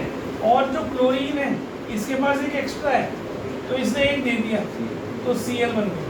एक इलेक्ट्रॉन इसने अपना वापस दे दिया, Cl बन गया। अब ये क्लोरीन एटम आपस में मिल जाते हैं और they form chlorine gas, Cl2 diatomic gas. तो एनोड में क्लोरीन गैस बनती है। इसका मतलब NaCl से हम क्लोरीन बना सकते हैं, ना। तो अभी जो मैंने प्रिपरेशन लिखवाई है उसमें क्लोरीन गैस भी लिख सकते हो आप, कि for the preparation of chlorine. दूसरा सुन लो ध्यान से, अब ये Na यहाँ गया तो यहाँ Na बन गया। अब Na जो है, क्योंकि इसे यहाँ पानी है पहले से ही, तो ये बहुत हाईली रिएक्टिव है, तो ये पानी के साथ रिएक्ट कर जाएगा। तो ये क्या बना देगा, NaOH, sodium plus water gives sodium hydroxide, समझ रहे हो। तो आपने सोडियम हाइड्रोक्साइड लिखा ना सबसे पहला, कि क्या बनाने का काम आता है NaCl, सोडियम हाइड्रोक्साइड। और अगर मेरा मन कर रहा है कि मुझे सोडियम मिलना चाहिए, तो मैं क्या करूँगा, यहाँ पर इंस्टेड ऑफ वाटर इसको मेल्ट कर दूँगा, नमक को मेल्ट करके, और उसमें इलेक्ट्रोलिसिस करूँगा। अब पानी नहीं है वहाँ पर, मेल्ट करने से Na+ और Cl नेगेटिव तो आएगी। जैसे ही मेल्ट करोगे उसको, ये चार्जेस ब्रेक हो जाएंगे, Na+ Cl नेगेटिव। अब ये सोडियम तो वहाँ जाएगा, पानी तो है नहीं, तो ये सोडियम ही बन के चिपकेगा इसके कैथोड के ऊपर जाएगा, उसके ऊपर चिपक जाएगा। तो ऐसे ही जमा होता रहेगा, उसके ऊपर जमा होता रहेगा, फिर सोडियम हम अलग से निकालेंगे। हाँ वो तो बात है, ठीक है, समझ में आगे सब हुए। तो इस प्रकार से आप क्या क्या बना पाए NaCl से, देखो अब तुम्हारे सामने जो तुमने बनाया, सोडियम बनाया, है ना, और क्या बनाया, क्लोरीन बनाया और NaOH बनाया। इसी प्रोसेस से 3 चीजें बना दी तुमने, थोड़ा सा चेंज कर, समझ में आगे। और क्या यूज कर सकते हैं, इस चीज के लिए करा था हमने, क्या कर रहे थे हम, NaCl। अब NaCl से ही हम सोडियम कार्बोनेट भी बना सकते हैं, Na2CO3 अभी बताऊंगा कैसे बनेगा। इसी से हम NaCO3 बनाते हैं। इसके प्रोसेस पे बनाने से पहले ये बनता है, फिर इससे ही बनता है, ठीक है। इसको जब हीट करते हैं तो Na2CO3 बन जाता है। बेटा सीधा बदमाश नहीं, हाथ ऊपर रखते, हाथ ऊपर रखना, पढ़ाई करा यहाँ से, उसको भी ध्यान बताते हैं। Na2CO3 और NaHCO3 बना दिया हमने। और क्या बनाया हमने, और क्या बनाया, HCl बना सकते हो। अब जब यहाँ क्लोरीन बन गया है तुम्हारे पास, इस क्लोरीन के साथ अगर हम हाइड्रोजन का ऐड करते हैं तो HCl बन जाता है। और प्रोसेस है बहुत सारे इसके बनाने, ठीक है। क्लोरीन तो बना ली ना, वो तो इसी में क्लोरीन गैस बहुत जगह दुनिया भर की चीज़ बनती है, क्लोरीन से और चीज़ें बनती हैं आगे। और सबसे पहले तो क्लोरीन गैस तेरा पानी को ही डिसइंफेक्ट करने का काम आती है। ब्लीचिंग पाउडर बनाते हैं ना, तो वो क्लोरीन गैस से बनती है, और बहुत सारे चीज़ें हैं, ठीक है। तुम्हारे घर में जब तुम पानी गंदा हो जाता है तो बाजार से गवर्नमेंट क्लोरीन की गोली देती है। वो एक्चुअल में कैसी होती है, वो गोली ब्लीचिंग पाउडर की होती है। तो उसमें डालते हो, जैसे पानी डालते हो उसमें क्लोरीन रिलीज हो जाती है, और क्लोरीन जितने भी माइक्रो ऑर्गेनिजम्स होते हैं उनको मार देते हैं। तो डिसइंफेक्ट करने के लिए पीने का पानी भी और स्विमिंग पूल्स में डाल जाता है, ठीक है। उसमें क्योंकि सारे लोग कूदते रहते हैं उसी गंदे पानी में, एक ही जगह स्टोर होता है, ठीक है। तो उसमें गंदगी को मारने के लिए भी उसमें माइक्रो ऑर्गेनिज्म आते हैं, उसमें क्लोरीन गैस डालते हैं।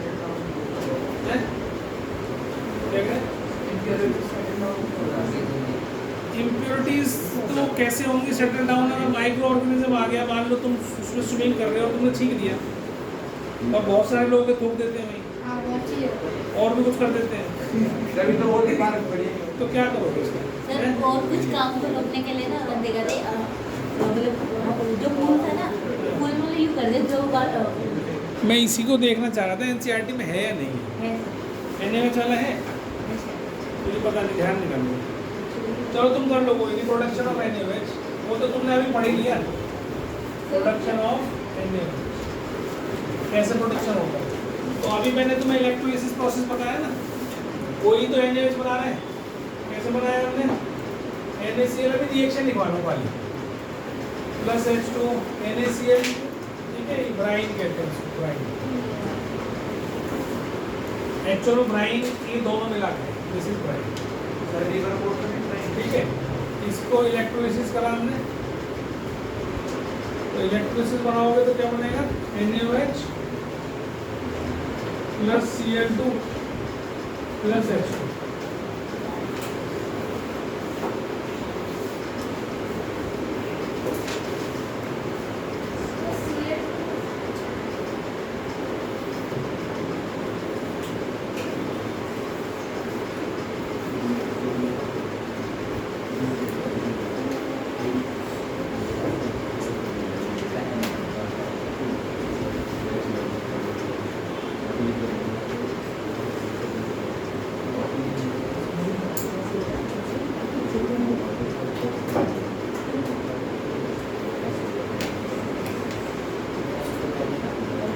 देख लिया।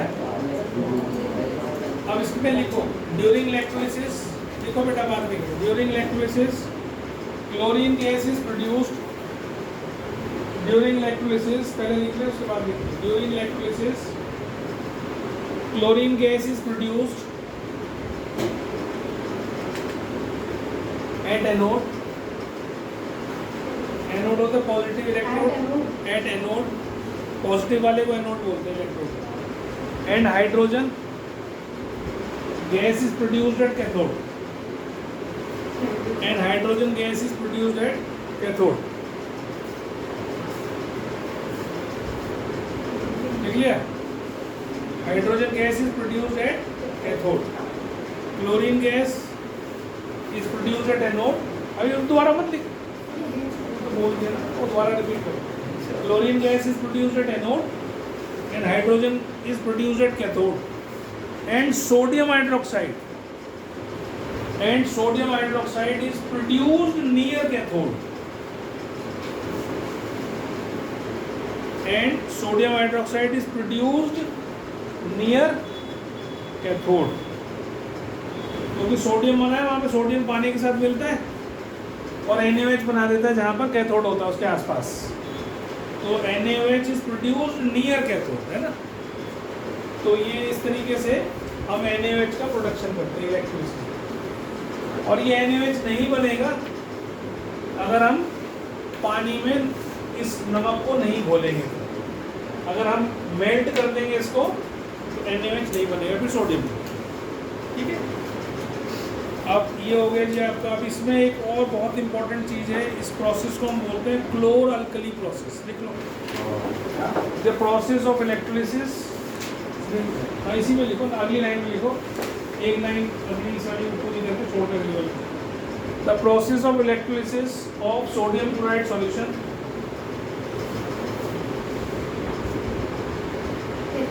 The process of electrolysis of sodium chloride solution, sodium chloride solution. अब इसमें सॉल्यूशन वर्ड जरूर लिखना, अगर तुमने इसको सॉल्यूशन ही बोला ना, दिस इज सॉल्यूशन। NaCl को जब पानी में बोलते हैं तो होमोजेनियस सॉल्यूशन बनता है, तो दिस इज सॉल्यूशन। अगर खाली तुम सॉल्यूशन नहीं लिखोगे तो वो ये माना जाएगा कि उसमें पानी नहीं है, मेल्टेड है। तो सॉल्यूशन वर्ड बहुत इंपॉर्टेंट है इसमें, ठीक है। तो लिखो the process of electrolysis of sodium chloride solution is called क्लोर alkali process, is called chlor CHLOR, क्लोर alkali process. Alkali मैंने बता दिया था आपको, वाटर, वो बेसिस जो पानी में घुल जाते हैं उनको अल्कली बोलते हैं। अल्कली किसको बोलते हैं? Those bases which are soluble in water। Sir इसको NaCl सॉल्यूशन का ब्राइन NaCl सॉल्यूशन ब्राइन। ठीक है, अब इसके बाद अब ये इसको क्लोरअल्कली प्रोसेस हम क्यों बोलते हैं? क्योंकि क्लोर आता है क्लोरीन से और अल्कली आता है सोडियम हाइड्रोक्साइड से। तो ये दोनों चीजें मिलती है इसमें, ये अल्कली होती है मेरी, दिस इज अल्कली और ये क्लोरीन है। तो क्लोर अल्कली प्रोसेस इसलिए बोला जाता है क्योंकि इसमें अल्कली मतलब sodium hydroxide and chlorine is produced, इसलिए इसका नाम ही पूछा गया है, क्वेश्चन आता है एग्जाम में, what is this process called, why it is called क्लोर alkali process. तो ये मैंने दोनों लिखवा दिया आपको, क्लोर alkali process, it is called क्लोर alkali process because chlorine and NaOH which is an alkali is formed in this process। ठीक है, अब इसके बाद जो हमारा अगला टॉपिक आता है वो है वॉशिंग सोडा। ठीक है, अब अगला हेडिंग वॉशिंग सोडा। सर एक लिख सकते हैं NaCl का एक वाटर में ऐड करते हैं, डिस्टिल्ड वाटर में ऐड करते हैं to increase the conductivity. Production of washing soda. तो वॉशिंग सोडा का फॉर्मूला होता है Na2CO3.10H2O। तो ये जो 10H2 है, these are called water of crystallization, water of crystallization है। हाँ, तो ये वाटर ऑफ क्रिस्टलाइजेशन होता है। ये क्या करते हैं, ये वाटर मॉलिक्यूल सब में नहीं जुड़े होते, ये ऑटोमेटिकली कुछ मॉलिक्यूल्स में, कुछ कंपाउंड्स में आपस में अपने आप जुड़ जाते हैं। जैसे फॉर एग्जांपल कॉपर सल्फेट है, इसमें 5H2O जुड़ जाते हैं, FeSO4 है, इसमें 7H2O जुड़ जाते हैं, है ना। सर इसमें और ऐसे ही कैल्शियम सल्फेट .12H2, फिर एक होता है कैल्शियम सल्फेट .2H2, इसको जिप्सम बोलते हैं, इसको POP बोलते हैं, प्लास्टर ऑफ पेरिस। ठीक है, सर इसमें दो कैल्शियम एक वाटर मॉलिक्यूल शेयर करते हैं ना, तो इसलिए हाफ लिखा है। हाँ, सुनो मेरी बात, सुनो बच्चों, एक मिनट मेरी बात सुन लो, बात नहीं करो। तो ये वाटर ऑफ क्रिस्टलाइजेशन करते क्या है? वाटर ऑफ क्रिस्टलाइजेशन, इसको नाम से पता चल रहा है, क्रिस्टल्स का रूप देते हैं, है ना। ये क्रिस्टल की फॉर्मेशन करते हैं, इनकी शेप्स, जो शेप होती है। अब ये शेप अभी तुम्हें वैसे तो समझ में आएगी नहीं, तो पर अगली क्लासेस में जब पढ़ोगे 11-12 में जाकर, तो तुम्हें शेप समझ में आएगी। ठीक है, तो ये शेप देते हैं उसको, और दूसरा ये कलर देते हैं उसको। जैसे कॉपर सल्फेट है, ये ब्लू कलर का होता है, इसको, इसका एक कॉमन नाम ब्लू विट्रियोल भी होता है, ब्लू विट्रियोल, है ना, ब्लू कलर का होता है। और ऐसे ही फेरस सल्फेट जो है वो ग्रीन कलर का होता है। तो अब हमें कैसे पता चला कि भाई ये, इसको कलर ये पानी की वजह से दे रहे हैं? तो इन्होंने क्या करा, उसको पाउडर करके और गर्म कर दिया, गर्म तवे के ऊपर डाल दिया, और उसको चलाते रहे, थोड़ी देर में देखा वो कलर नीले से वाइट हो गया, मतलब उसका कलर गायब हो गया। तो पता चला इनको भाई ये पानी उड़ गया होगा, जब गर्म तवे पे करेंगे तो इवेपोरेट हो जाएगा उसमें, तो वो उसका कलर चेंज हो गया। तो उसको पता लगाया कि भाई कलर जो है that is due to water of crystallisation. समझ में आ गई बात? तो वाटर ऑफ क्रिस्टलाइजेशन कलर देता है, उसकी शेप देता है, जो क्रिस्टल बनते हैं उसकी शेप देता है। तो इसमें ग्रीन होता है, ये भी वाइट हो जाएगा जब तवे पे डालेगा, तो इसका कलर उड़ जाएगा, लेकिन शेप तो वही रहती है। लेकिन उसमें खास बात क्या होती है, इसमें क्या समझा रहा था, कलर नहीं, हाँ, एक मिनट, तो मेरे को याद कर लीजिए कि तुम उसमें राय डाल देते हो तो मैं फिर और भूल जाता हूँ। तो मेरी बात सुनो ध्यान से, क्या कह रहा हूँ मैं, ये जो कुछ जो कंपाउंड्स हैं जिसमें वाटर ऑफ क्रिस्टलाइजेशन एडिड होता है, हम नहीं ऐड कर रहे, ये उसकी प्रॉपर्टी होती है जो वो पकड़ लेता है अपने वाटर मॉलिक्यूल। हर एक को अगर पानी में NaCl में पानी डाल दो तो कुछ नहीं होने, NaCl ही रहेगा, उसके साथ कोई वाटर ऑफ क्रिस्टलाइजेशन नहीं होता। लेकिन अगर वॉशिंग सोडा में डाल दूँ तो वो 10 वाटर मॉलिक्यूल को पकड़ लेता है, चाहे तो वो एटमॉस्फेयर से पकड़ लेगा। अब तुमने इसको छोड़ा, गर्म करा, वाइट कलर का हो गया, लेकिन तुमने इसको छोड़ दिया। अगर मॉइस्चर है एटमॉस्फेयर में तो वो फिर वाटर मॉलिक्यूल खींच लाएगा अपने पास, फिर ये ब्लू कलर का हो जाएगा या ग्रीन कलर का हो जाएगा या जो भी कलर है।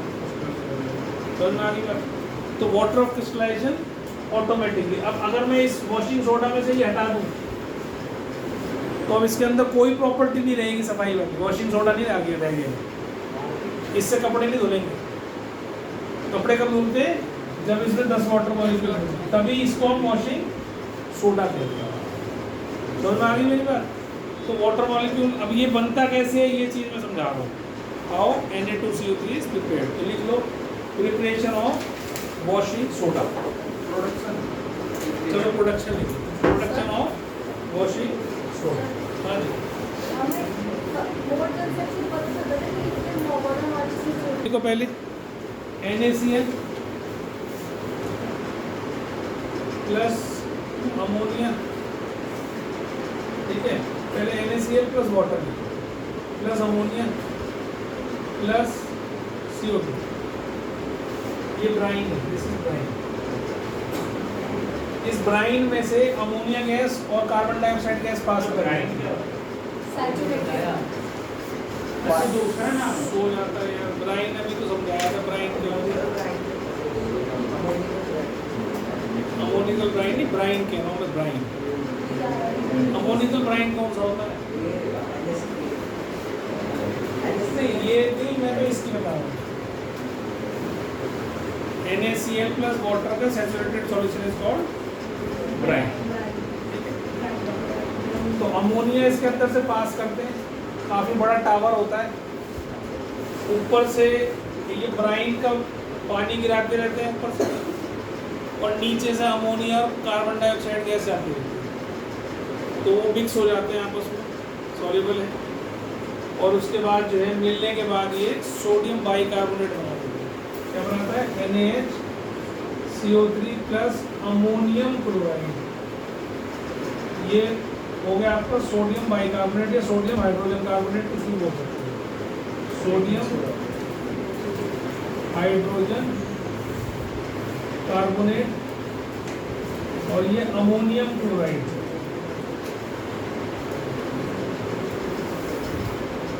ठीक है, सोडियम हाइड्रोजन कार्बोनेट और अमोनियम क्लोराइड इज फॉर्म्ड। और उसकी एक लाइन लिखो, मैं जो समझा दिखा रहा हूँ वो सुन लो।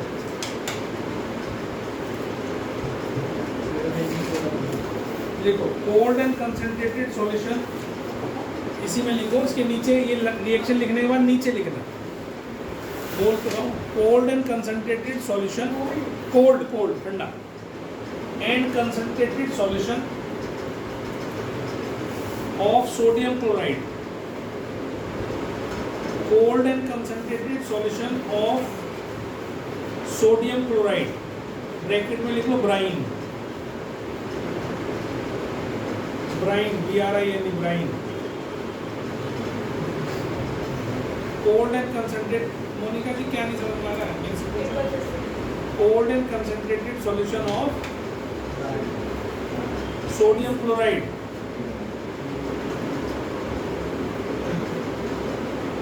क्लियर? ब्रैकेट में लिख लिया brine, is reacted with ammonia, is reacted with ammonia and CO2 carbon dioxide, is reacted with ammonia and carbon dioxide to obtain sodium hydrogen carbonate, to obtain sodium hydrogen carbonate। ये इसका chemical name है, bicarbonate इसका common name. तो कुछ भी लिख दो, तुम्हारे को उससे कोई नंबर नहीं कटेगा कहीं पे। ठीक है, तो रिएक्शन आपने लिख ली।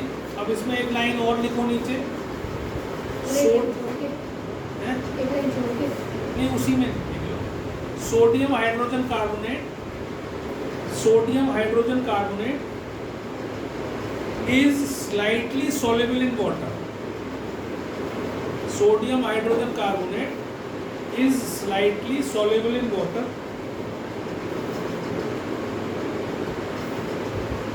is slightly soluble in water, so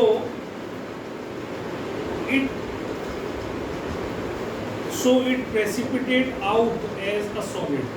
So it precipitate out as solid. है ना? अब ये जब बना NaHCO3 NH4Cl, तो NaHCO3 जो सोडियम हाइड्रोजन कार्बोनेट है, ये तो सॉलिड की फॉर्म में आ गया। मैं उठा दूंगा।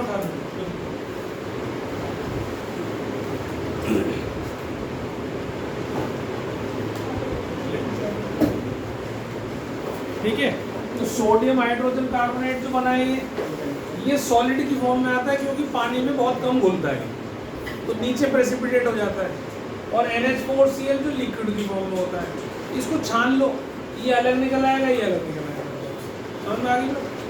अब क्या करना है, ये तो NaHCO3 is called baking soda, this is called baking soda, इसका कॉमन नेम है बेकिंग सोडा।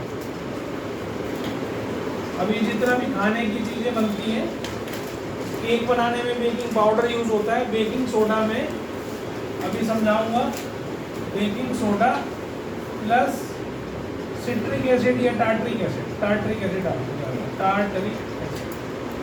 अगर जब मिला दें आपस में तो ये बन जाता है baking powder.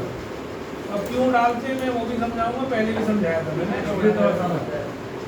Baking powder baking soda baking powder और बेकिंग सोडा अलग अलग हो गए ना, फिर बताता रहा हूँ। सोडा में टार्ट्रिक एसिड डालेगा तो बेकिंग पाउडर बनेगा, कड़वा हो जाता है, बेकिंग सोडा कड़वा होता है। बेकिंग सोडा नहीं कड़वा होता। बेकिंग सोडा को जब हम गर्म करते हैं तो Na2CO3 बनता है, वो कड़वा होता है, that is basic in nature. Baking powder का बनाया जो है चर्चा बेकिंग सोडा, बेकिंग पाउडर का कोई फॉर्मूला नहीं होता, वो तो मिक्सचर है, होमोजेनियस हेटेरोजेनियस मिक्सचर है। ठीक है, उसमें एसिड मिला दिया हमने और कुछ नहीं करा।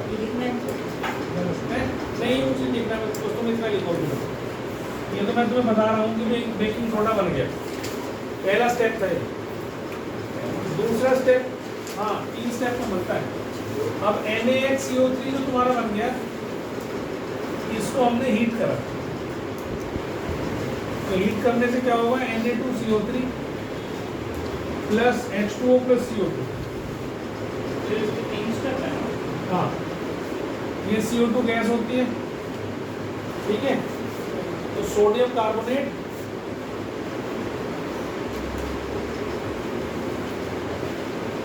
Plus carbon dioxide plus water vapour बनता है, तो ब्रिस्क एफर्वेसेंस आती है CO2 की, तो बुलबुले उठते हैं, CO2 form.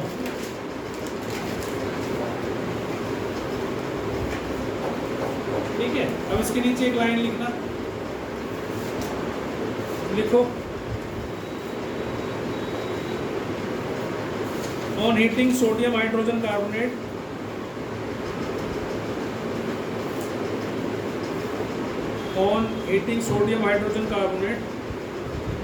it decomposes to form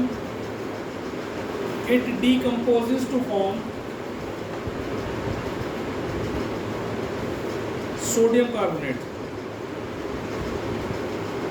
It decomposes to form sodium carbonate.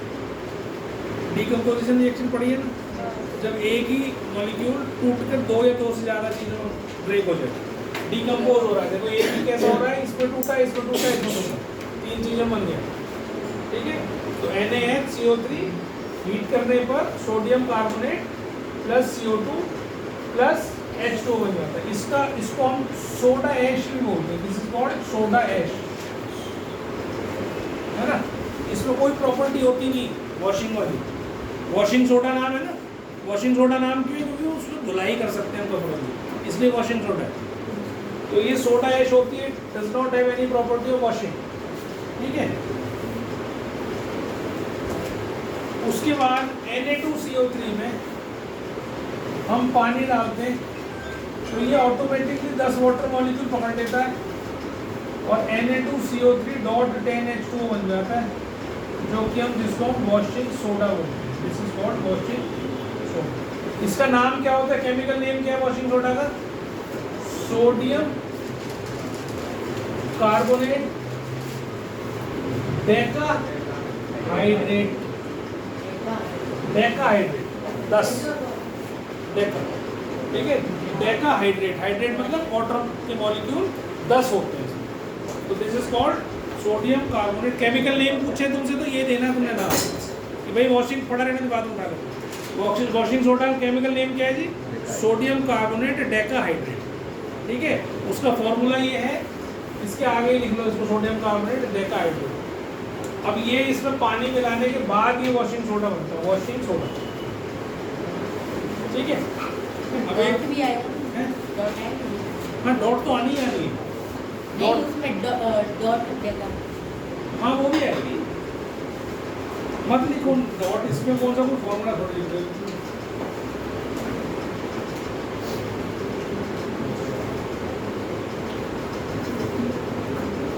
ठीक है, सोडियम कार्बोनेट डेका हाइड्रेट, फॉर्मूले में तो डॉट आती है, नहीं, उसमें केमिकल नाम। नेम में कोई जरूरत नहीं।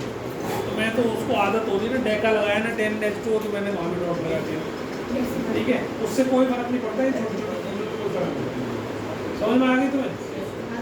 अब इसके नीचे एक लाइन और लिख लो, फिर छुट्टी करो। देखो anhydrous sodium carbonate, anhydrous, anhydrous AN और हाइड्रस HYDROUS, एनहाइड्रस। इसका मतलब पहली बार सुना है शब्द, जिसमें पानी ना हो, जिसमें पानी ना हो। हाइड्रस बोलते हैं ना, हाइड्रेटेड बोलते हो कि नहीं? हाइड्रेटेड मतलब जब पानी हो। अब जिसमें पानी ना हो उसको बोलते हैं एनहाइड्रस। नहीं, अब जो नाम केमिस्ट्री में दे रखा वही बोलोगे। लिखो लिखो, anhydrous sodium carbonate is dissolved in water. Anhydrous sodium carbonate is dissolved in water,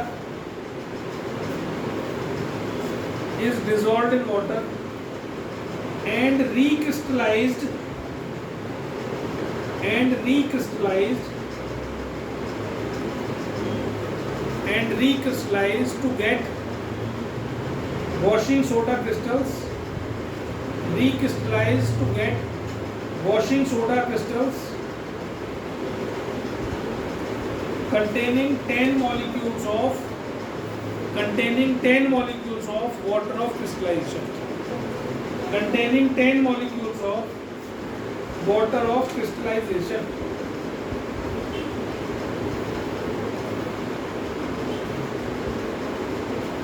washing soda crystals, अभी भागना नहीं, सुंदर मेरी बात हो गया, अभी लिख लिया। सर रिएक्शन में कहीं एसिड आई हुई है, कहीं ZAD आई हुई है, कुछ भी लिखने क्या अंग्रेजी का मुझे फर्टिलाइजर कहीं SCR लिखते कहीं ZD